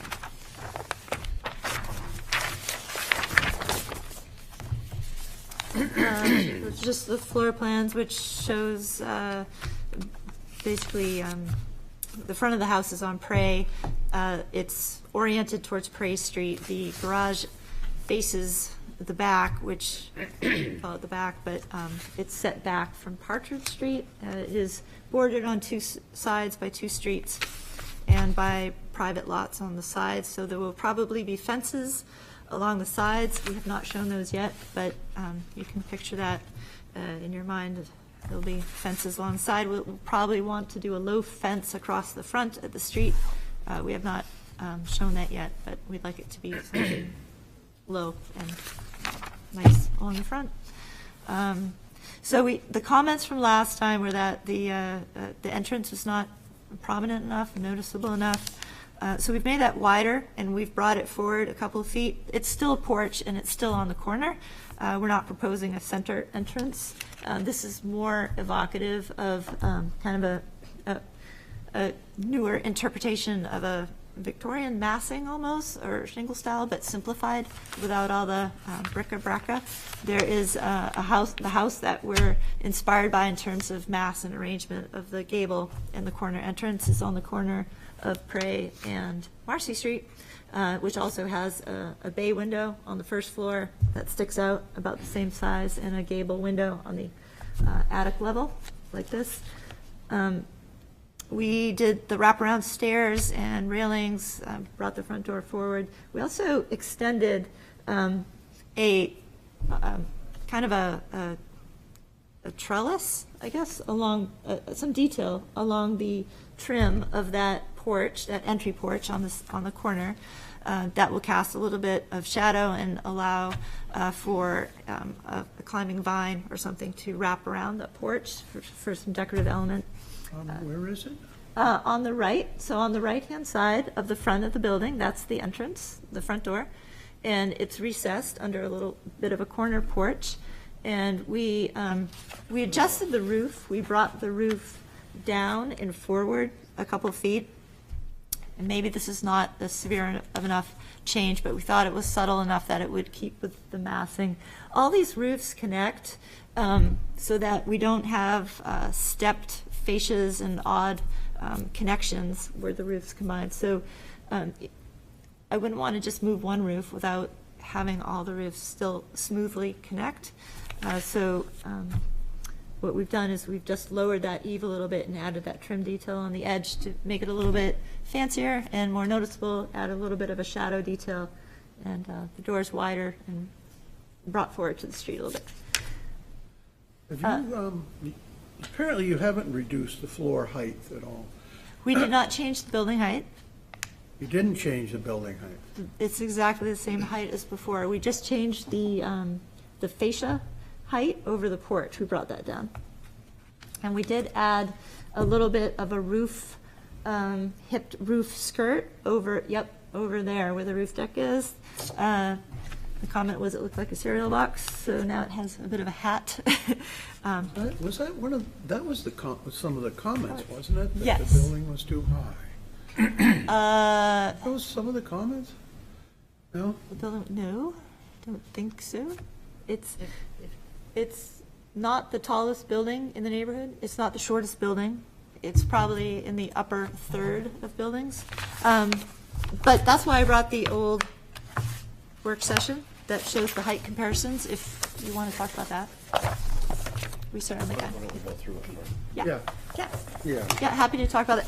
And I brought some, if you have more questions, I brought a bunch of 3D axons and perspectives with the city model, so you can just simply look and judge for yourself what you think the building is. So I'll pass those around. Okay, that's very helpful. Yeah. They were in the first one, but they were tiny, so now they're big. Margot, do you have a question? Or? I was going to jump in with opinions. Oh, jump. Unless it seems like there's not much, you've changed a few things here and there, but this is basically the same building as we saw the last time. So, the first time it came out, I went down and I walked the area and I took a look at it and I went back because, you explained a lot of things, a lot of what you were thinking about, so I wanted to go back and walk the property again. And I'm going to make some comments about what may or may not happen to the lot where the little building is right now. And while this building has to be judged on its own, I am thinking about what might happen in the future in that area. And I'm concerned that the mass of this building, while the next building would be judged on its own, we might end up with two rather large buildings next to each other in the middle of an area that has a lot of really small buildings. So I want to judge your building on its own by itself. But I am thinking about what might happen in the future. And I'm looking at all of your neighboring buildings, with the exception of the big salt box that's two blocks away or a block and a half away, and the one Victorian that's on the corner. And I look at everything else around, and this building just doesn't seem to fit the mass of the neighborhood. And I can't redesign it for you. I can't make suggestions on how to change it. so that that is less of an issue. But I just have to recognize that most of these buildings in this area are simpler in their basic structure, in their design. And I can totally see putting a modern building in this space if its lines were simpler and were more reflective of what was going on in the rest of the neighborhood. I could even see a larger building in this space if it had those simpler lines and therefore didn't look like such a complex building surrounded by a lot of uncomplex buildings. Understood. There are definitely a lot of different houses around the neighborhood. And again, we're not trying to replicate the federal style here at all. It's not a federal building. That is the simple building you're referring to. This is not that. We're looking at the Queen Anne building on the corner in a simpler term. This is not as fancy as that, but it is a similar proportion and a similar scale. And there's another one on the corner of Salter as well. That's the same scale. And there are even bigger buildings if you go down Salter Street. There are smaller buildings, certainly down Holmes Court and towards that end. And of course, the candy shop is the tiniest building of all, and it's right next door. The Royal Barry Willis House, it's a little bit smaller, but it's up on a hill, so the height of it is about the same as what we're proposing because it starts out higher. We have located this directly across the street from the open space that is in back of that salt box. So we're trying to be sensitive to the houses across the street, which are the federal-style colonials, which are quite small. And you're correct, there are some small houses right across the street, a little bit to the left. So by scooching this over just a little bit, it allows some breathing room and is about the same size as the salt box that it's facing across that back lawn. So we're playing on the variety. I think if this neighborhood was all uniform, if this was Gate Street, this would be a totally different story, but it's not. So that's what we're striving for. But you could get a foot by having a conventional 8-foot ceiling on the first floor. So you'd gain a foot there. And you could gain a foot probably by, reducing the pitch of the roof a little bit, instead of, I don't know, is it a 10? Like a 10. We're matching the gables that are on the two houses on the top left and those array of photos. We're trying to match that vernacular. Yeah, it's not, that's not really context. Angles of roof is not really in the context when something is far away. But I mean, you could change the roof angle and it would drop down a foot or two. You could reduce the mass that way if you wanted to. So anybody other got comments here? David, you've been strangely Thank you very much for giving me an opportunity. I'm struck by how large the building looks when I look at some of the other buildings on the near site. And it's a modern building in that, so it doesn't have all the drippy, goo-gawy stuff that obviously no one likes anymore. That diminishes the scale of the Queen Anne building that's on the corner. It is a common issue with this sort of comparative HTC business to pick out the two largest buildings that satisfy your requirements and say, I'm not any bigger than those, and yet there are buildings that are 1 story or 1.5 story right next door.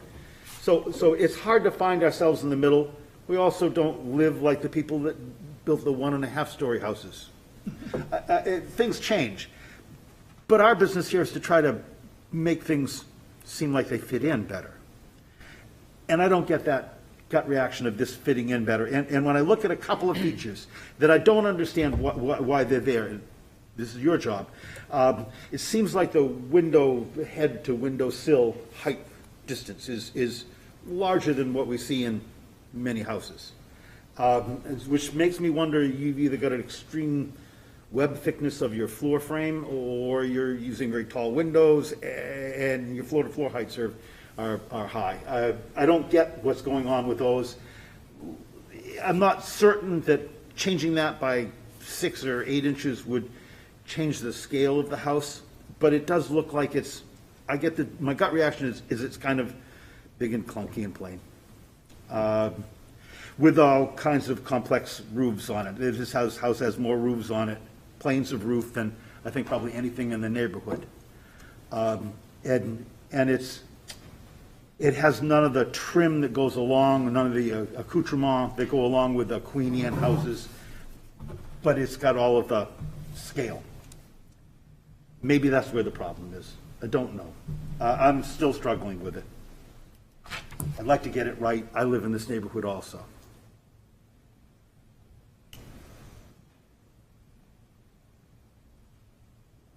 Dan, you lived in the neighborhood also. Yep, walk my dog by that lot any day. It certainly is a unique house, but I worry that its scale is too big for that neighborhood. I worry that that front lot, which is going to go for big bucks, is also going to need another big house, and then suddenly you're really dwarfing all the historic and old houses around it. I don't know if are we allowed to worry about the front lot? I know, it's, Yeah. I don't, we should consider it, but it's really not, in our purview at this point.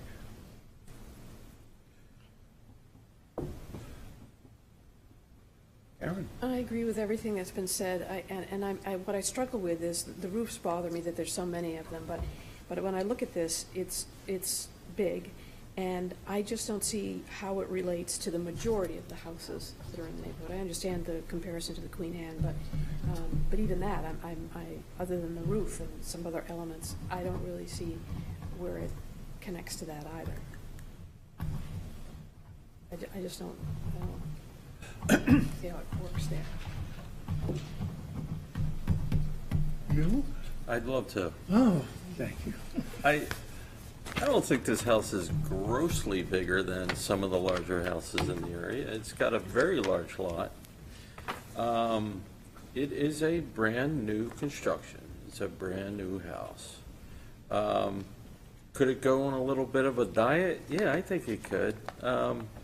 I think if it were to, if you were willing to take a chance and drop it down a little bit, you give away a little bit of your insurance policy of go from 11 to 13, I think that would help. But I could support this. It's a big house. And as for thinking of what's going to happen in the next lot, yeah, another large house is going to go there, and it's going to make this house even more tied to its context. So it's going to work in its favor. Right now, there's a tiny Monopoly-sized house right next to it, and that's not doing it any. It's not helping your argument. So Should not. I think so. Yeah. So I just wanted to make a Reagan comment. would like to speak. Oh, Reagan, you haven't spoken And yet? I haven't. I'm sorry. That's okay. Cool. No, I think I agree with a lot of the comments here. I think Martin's phrase of putting it on a little bit of a diet would probably help out a lot. But I also agree, this is a new construction house. I don't have really any problem with the style or design of it. I think it could probably just be kind of squished in a little bit to try and fit in with the surrounding properties a little bit. Yes, you mentioned this last time, it's been a big open lot for a long time, so anything that you put on it is going to be different, and it's going to take some getting used to. Controversial. Because, I don't know that there's ever been, in memory of anybody who's lived here or been around, nobody remembers anything that's been on that lot. So it's gonna be a change. and it's gonna take some getting used to. So, yeah, and that's, can always be hard. But I think that, I don't think that you're grossly off in terms of, again, design or, arrangement of it. And I'll just chime in that I still have a problem with the massing, as it seems majority of people do. The idea that I put forward about dropping a foot between the first floor and the second floor and maybe reducing the roof pitch, and then using Martin's idea of maybe not being 13 feet, maybe being 12 feet, which is more than you've ever seen. And it seems, it's definitely above the standards. So that gets you like 3 feet right there in height. And I don't know what to tell you about some of the details. I don't quite understand the big round window. It's interesting. It has nothing to do with the massing, obviously, but I like what you've done with the door, and I like the monumental stairs. I've always kind of liked those, as long as the railings are taken care of. That's always a problem with the monumental type of stairs. I have no problem with the garage being on the back and the drive, going from one street to the other. So in general, I think that it, could be a very nice house, one that I would certainly like to spend my last few years in. And it's just that it just seems, it has the impression of massiveness, and that's something that you're going to have to cure somehow or another. So. You're all in agreement. That makes it actually easier. Yeah, we do have an That's agreement good. on that one thing, that it is massive. But Well, we will take a look at that. I speak for the group. I think we just all would like to be happier about it. Happy. You've got a 10-foot floor-to-floor height from the first floor. That, if we're looking for why does this look so big, I don't think we have to look much farther than that. Well, we were looking at 9-foot ceilings. A lot of the Victorian houses have the 9-foot ceilings. And Oh, yeah. we think that's great, and we'd like to do But they that. also have stuff They on do have them a lot of that stuff. changes the perspective Yep. of things. No, you're right. We're trying to, And this doesn't. exactly. Yeah. You know that. Yep. 'Cause you're a clever girl. Thank you. they have Okay. stuff. Okay. Yeah.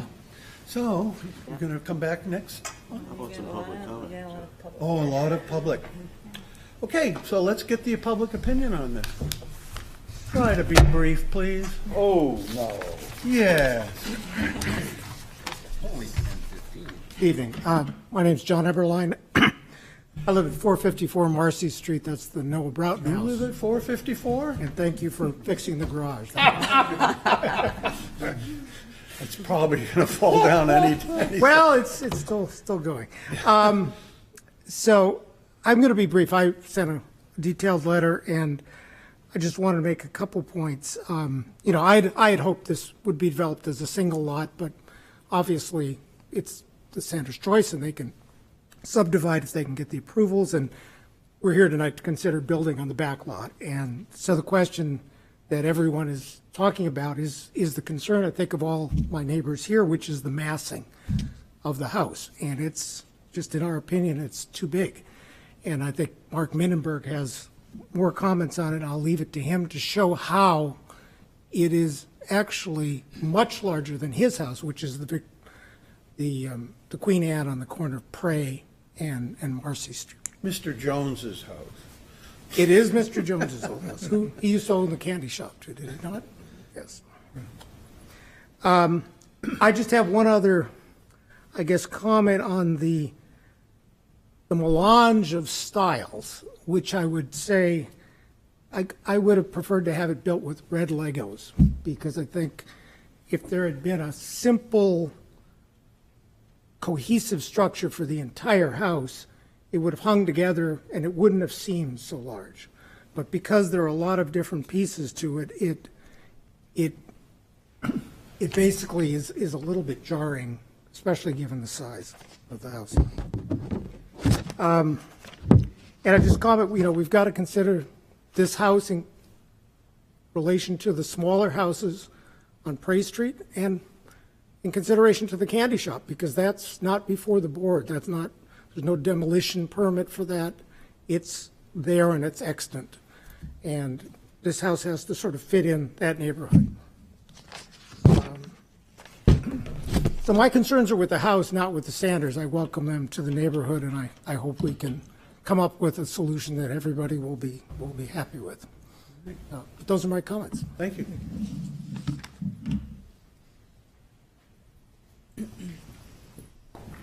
I will be very brief. I'm John's wife. I live at 454 Marcy Street, and I absolutely love this town and the variety of styles. I am concerned because we look straight over that little candy shop, and we're going to be looking at this wall, and the garage is taller than a lot of the primary structures around it. It looks like it's not. I couldn't find an actual height on that garage. It looked like it was over 30-some feet on one, but I don't know if that, I'm having a hard time with all those foundation grade numbers, but the size of the garage does bother me. I outlined my concerns in my letter, which I'm sure you've seen.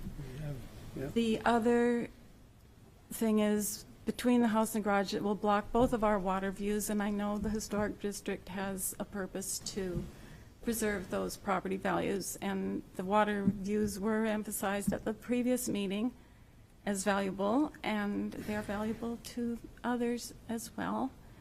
And the third thing was that Prairie Street is so narrow, and the bigger homes that we're comparing to are on wider streets. Marcy Street is much wider, and Salter Street is wider.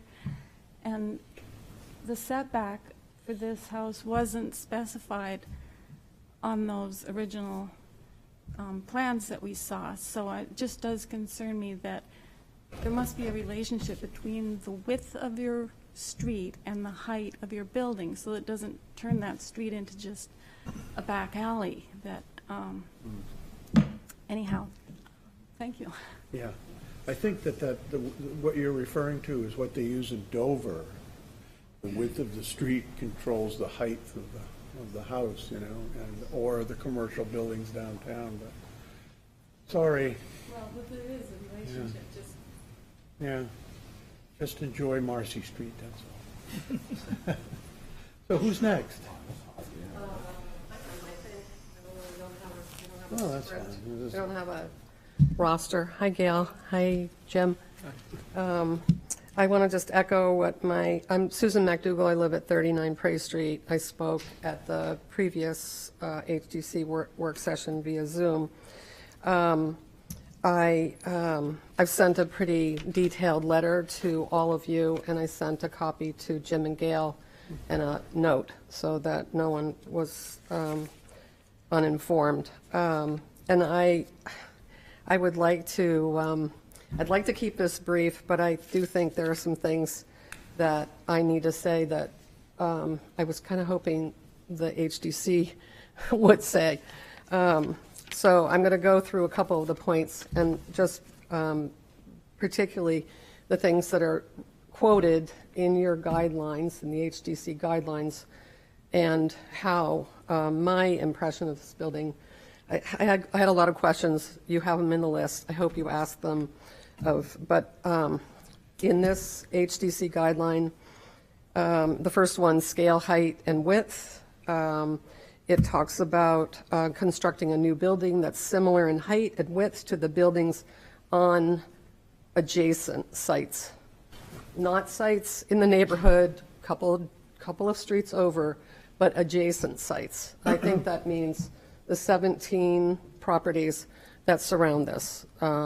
Green, I'll call it a green. So that is one really important point. And throughout your guidelines, it says this building should be in relation to the buildings on adjacent sites. It mentions it in the second part of that, it says construct a new building that is, if you want to construct a building that is larger than the buildings that are adjacent to it, you should break up the building mass by dividing its height or width to conform with the adjacent buildings. This is one big mass, it's not broken up. Okay, so that would be in opposition to what the HDC guidelines state. Construct portions of the building taller than neighboring buildings, which is the front of this, away from the street. So the tallest part of this building is right smack up against the lot line, which is, I mean the setback line, 5 feet away from the street. There's something really missing from these drawings, and that is a person in scale. The only people are up there, I guess it's Jim and Gail, and I love the idea of that. I totally love the idea of it. But if I move away from the microphone and you take those people and you put them down by the side of this building, the building is gargantuan. You did hear that the majority of the board has echoed what you're saying right now. I did. Yeah, okay, I'm just reminding you I of did, that. but you didn't point out that that the height should be in the back of the lot, and you didn't point out that that the references should be adjacent buildings. And you didn't ask that of the applicant's architect. So I am concerned about those issues.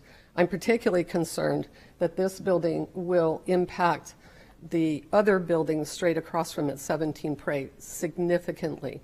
And light and environmental impact and solar gain were talked about in the first work session, but to the advantage of the applicant, but it creates a disadvantage, I believe, to the buildings across the street. So we haven't seen that. We haven't seen any renderings of shade or light impact. We haven't seen whether it would impact the solar gain of the neighboring buildings, because we do really want to upgrade our buildings to be environmentally, sustainable in our climate change. So that's two things. And I know you're in a hurry to go home, but I think this is really, really important. And I don't know that there's an end time for this meeting.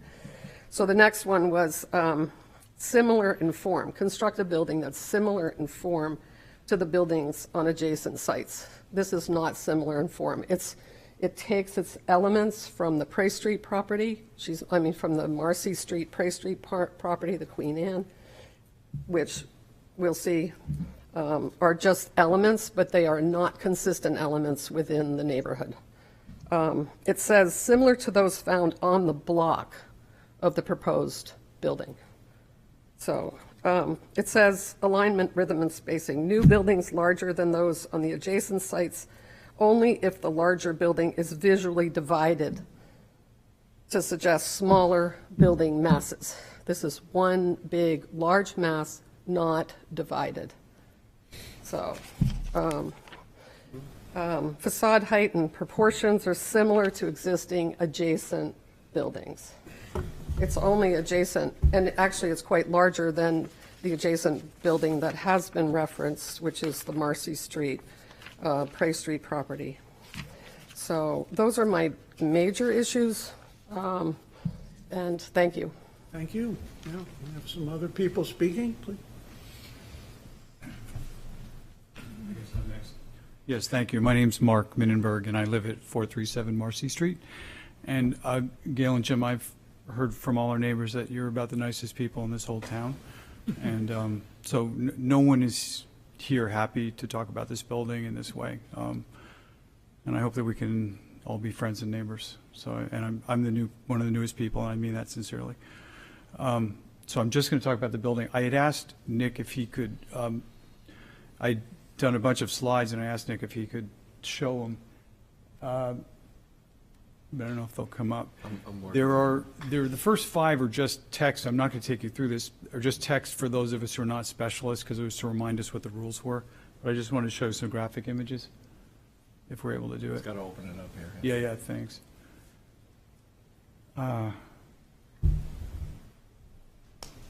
And I don't, I'm not intending, I think the comment was made that a majority of the commissioners have already felt that this is too big a mass, but, you know, I come from New Haven, Connecticut, which is a raucous town, and you learn to count votes, and you have to make the, you know, we want to make a visual case here, so it just stays with everyone. And then other than that, we'd invite you to come walk the site, you know. That all we want to do is just show you the visuals, and then it'll be your decision. Yeah, so let's, if you don't mind, let's just advance. I'm going to step away. You need the microphone. Yeah, no, I get that, but I mean, just, let's get past all the tech stuff, and thanks.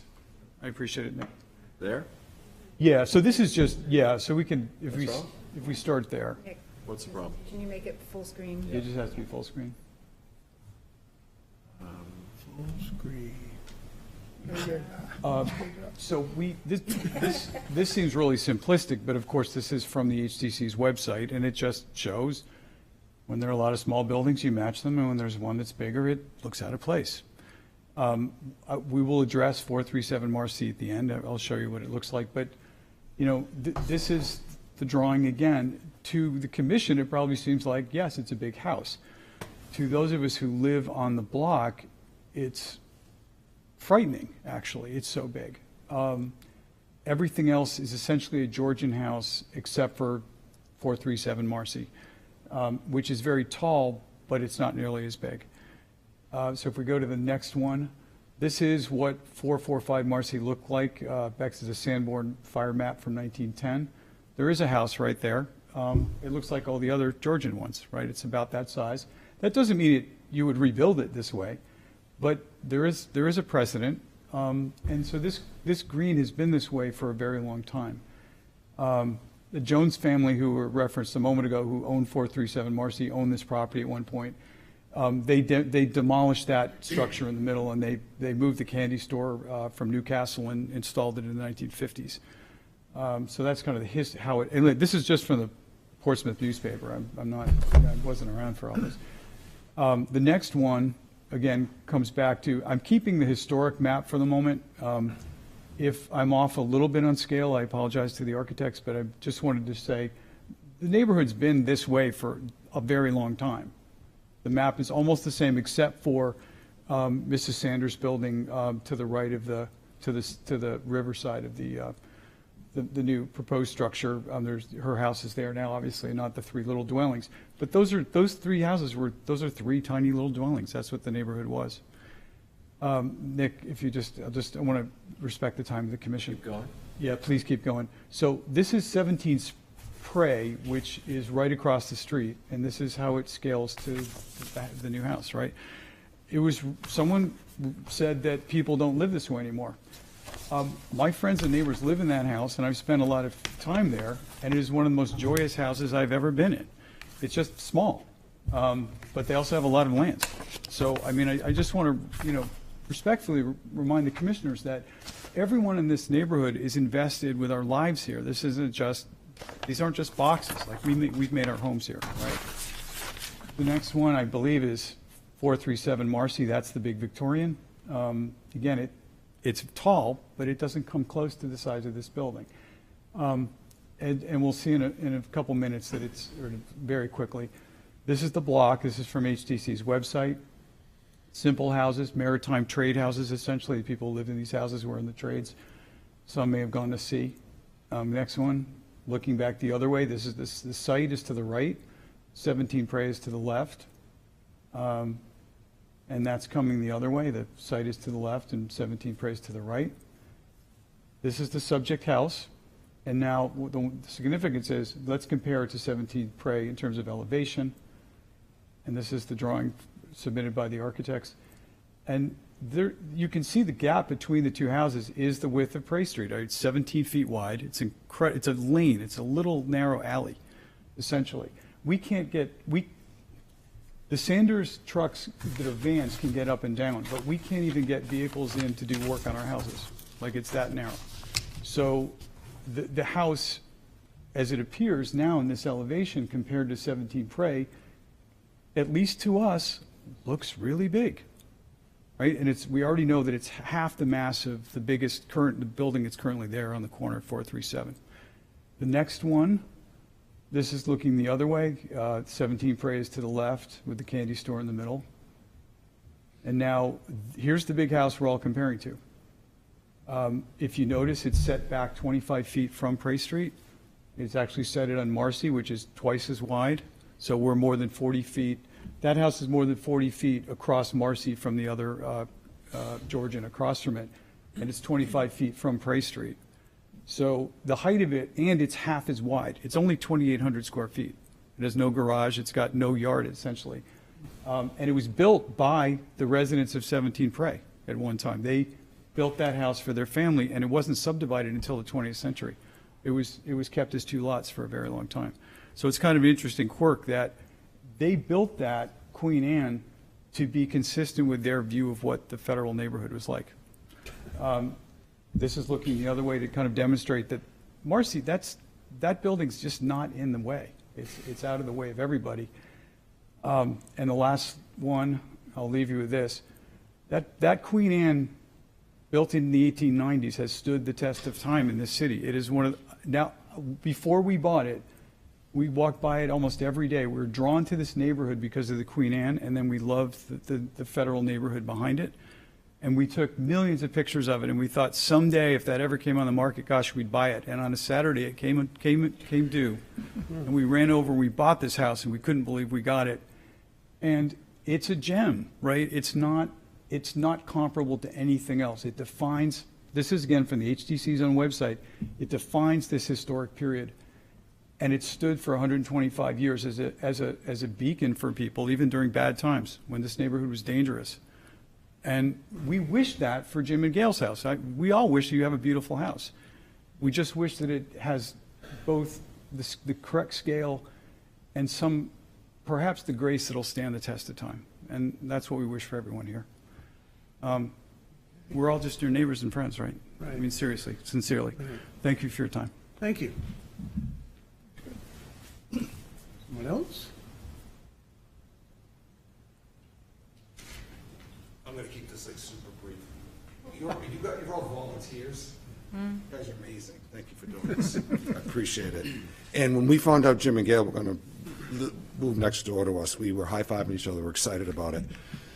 I won't get into the scale, but I think the telephone poles that are right across the street are about the same height as our house, which is 28 feet. You didn't introduce your... Oh, I'm sorry. Forgive me. No. I'm Bruce Addison at 17 Prairie Street. Okay, thank you. And when the sun, I sent a picture to Isaac, but when the sun is setting, we're going to be in the shade. It's just that simple. You know, the owner before us, Gene Odie, had to cut a tree down to get the sun, and now we're gonna lose it. So we're concerned about that. And I don't know, should I bring up water at all, or? No. You've already brought up sun, and that's not in our purview either. So you might as well bring up the water, yeah. Even with the size, it doesn't affect the decision at all that neighbors are in the shade, or? Well, no, that's not what I was saying. Okay. No, go ahead, bring up what you want. Everyone's getting tired, so. Yeah. I was going to bring up a couple of things. I'll just bring up one more thing. Is I am concerned about the water. I owned a house in Massachusetts, and somebody built a house next to me, and my basement flooded, and my basement was done. So hopefully we're all got our arms around, because that whole area floods when it rains a lot. Yeah. Once again, thank you for everybody. You're welcome. Doing what you do. Yeah. Thank you, Commissioner. All right. Okay. It's late for us as well, and Gail and Jim, like you very much, and Your name, please? Could you get a little closer to the sure microphone? can. Is this better? Yeah. Is this better? My name is Sally Elshout. I'm married to Bruce, and I live in 17 Prairie Street. And again, Jim and Gail are friends, Mike, the whole family and stuff. And my mom is very familiar with the Jones family and the house in the candy store. But anyway, that's that. But I guess my point is, I know we've all hashed it, but I think everybody has a right to have a voice. And we are very concerned about the mass and size of the house in terms of all of the homes in comparison.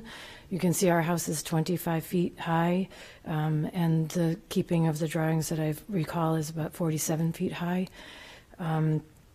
So I'm, again, just trying to be in character of the community and the homes around it.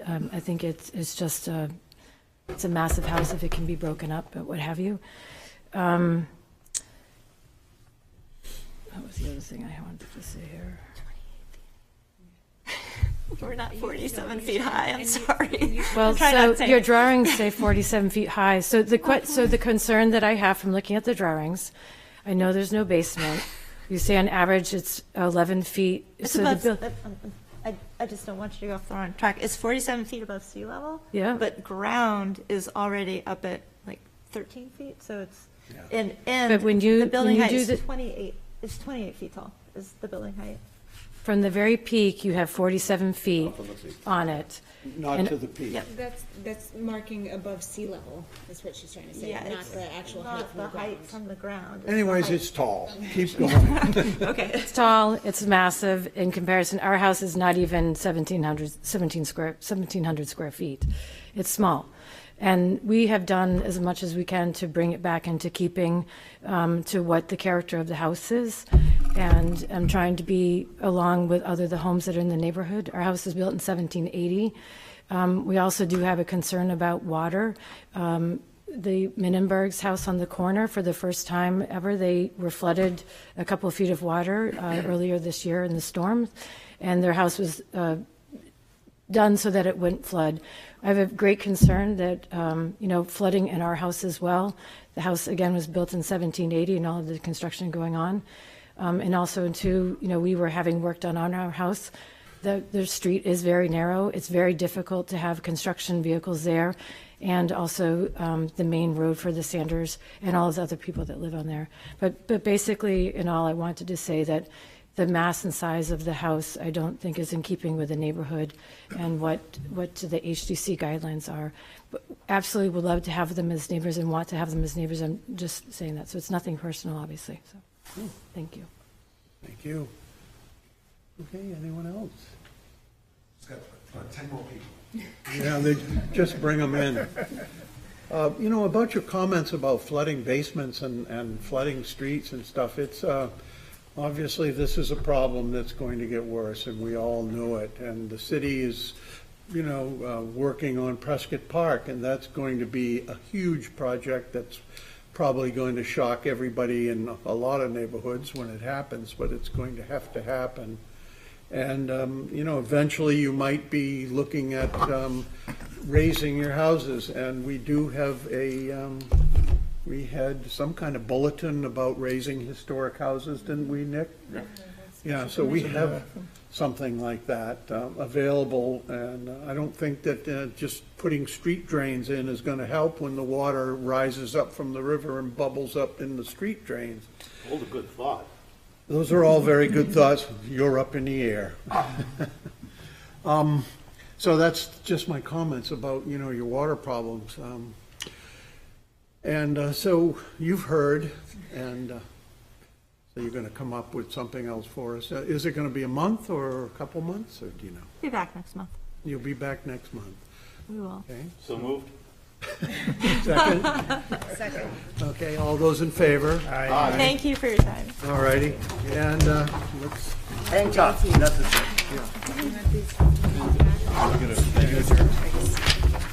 Motion to adjourn. No, this was, I had trouble looking at that. Yeah. There's too many little funny lines on it. I know, that's the. Recording stopped.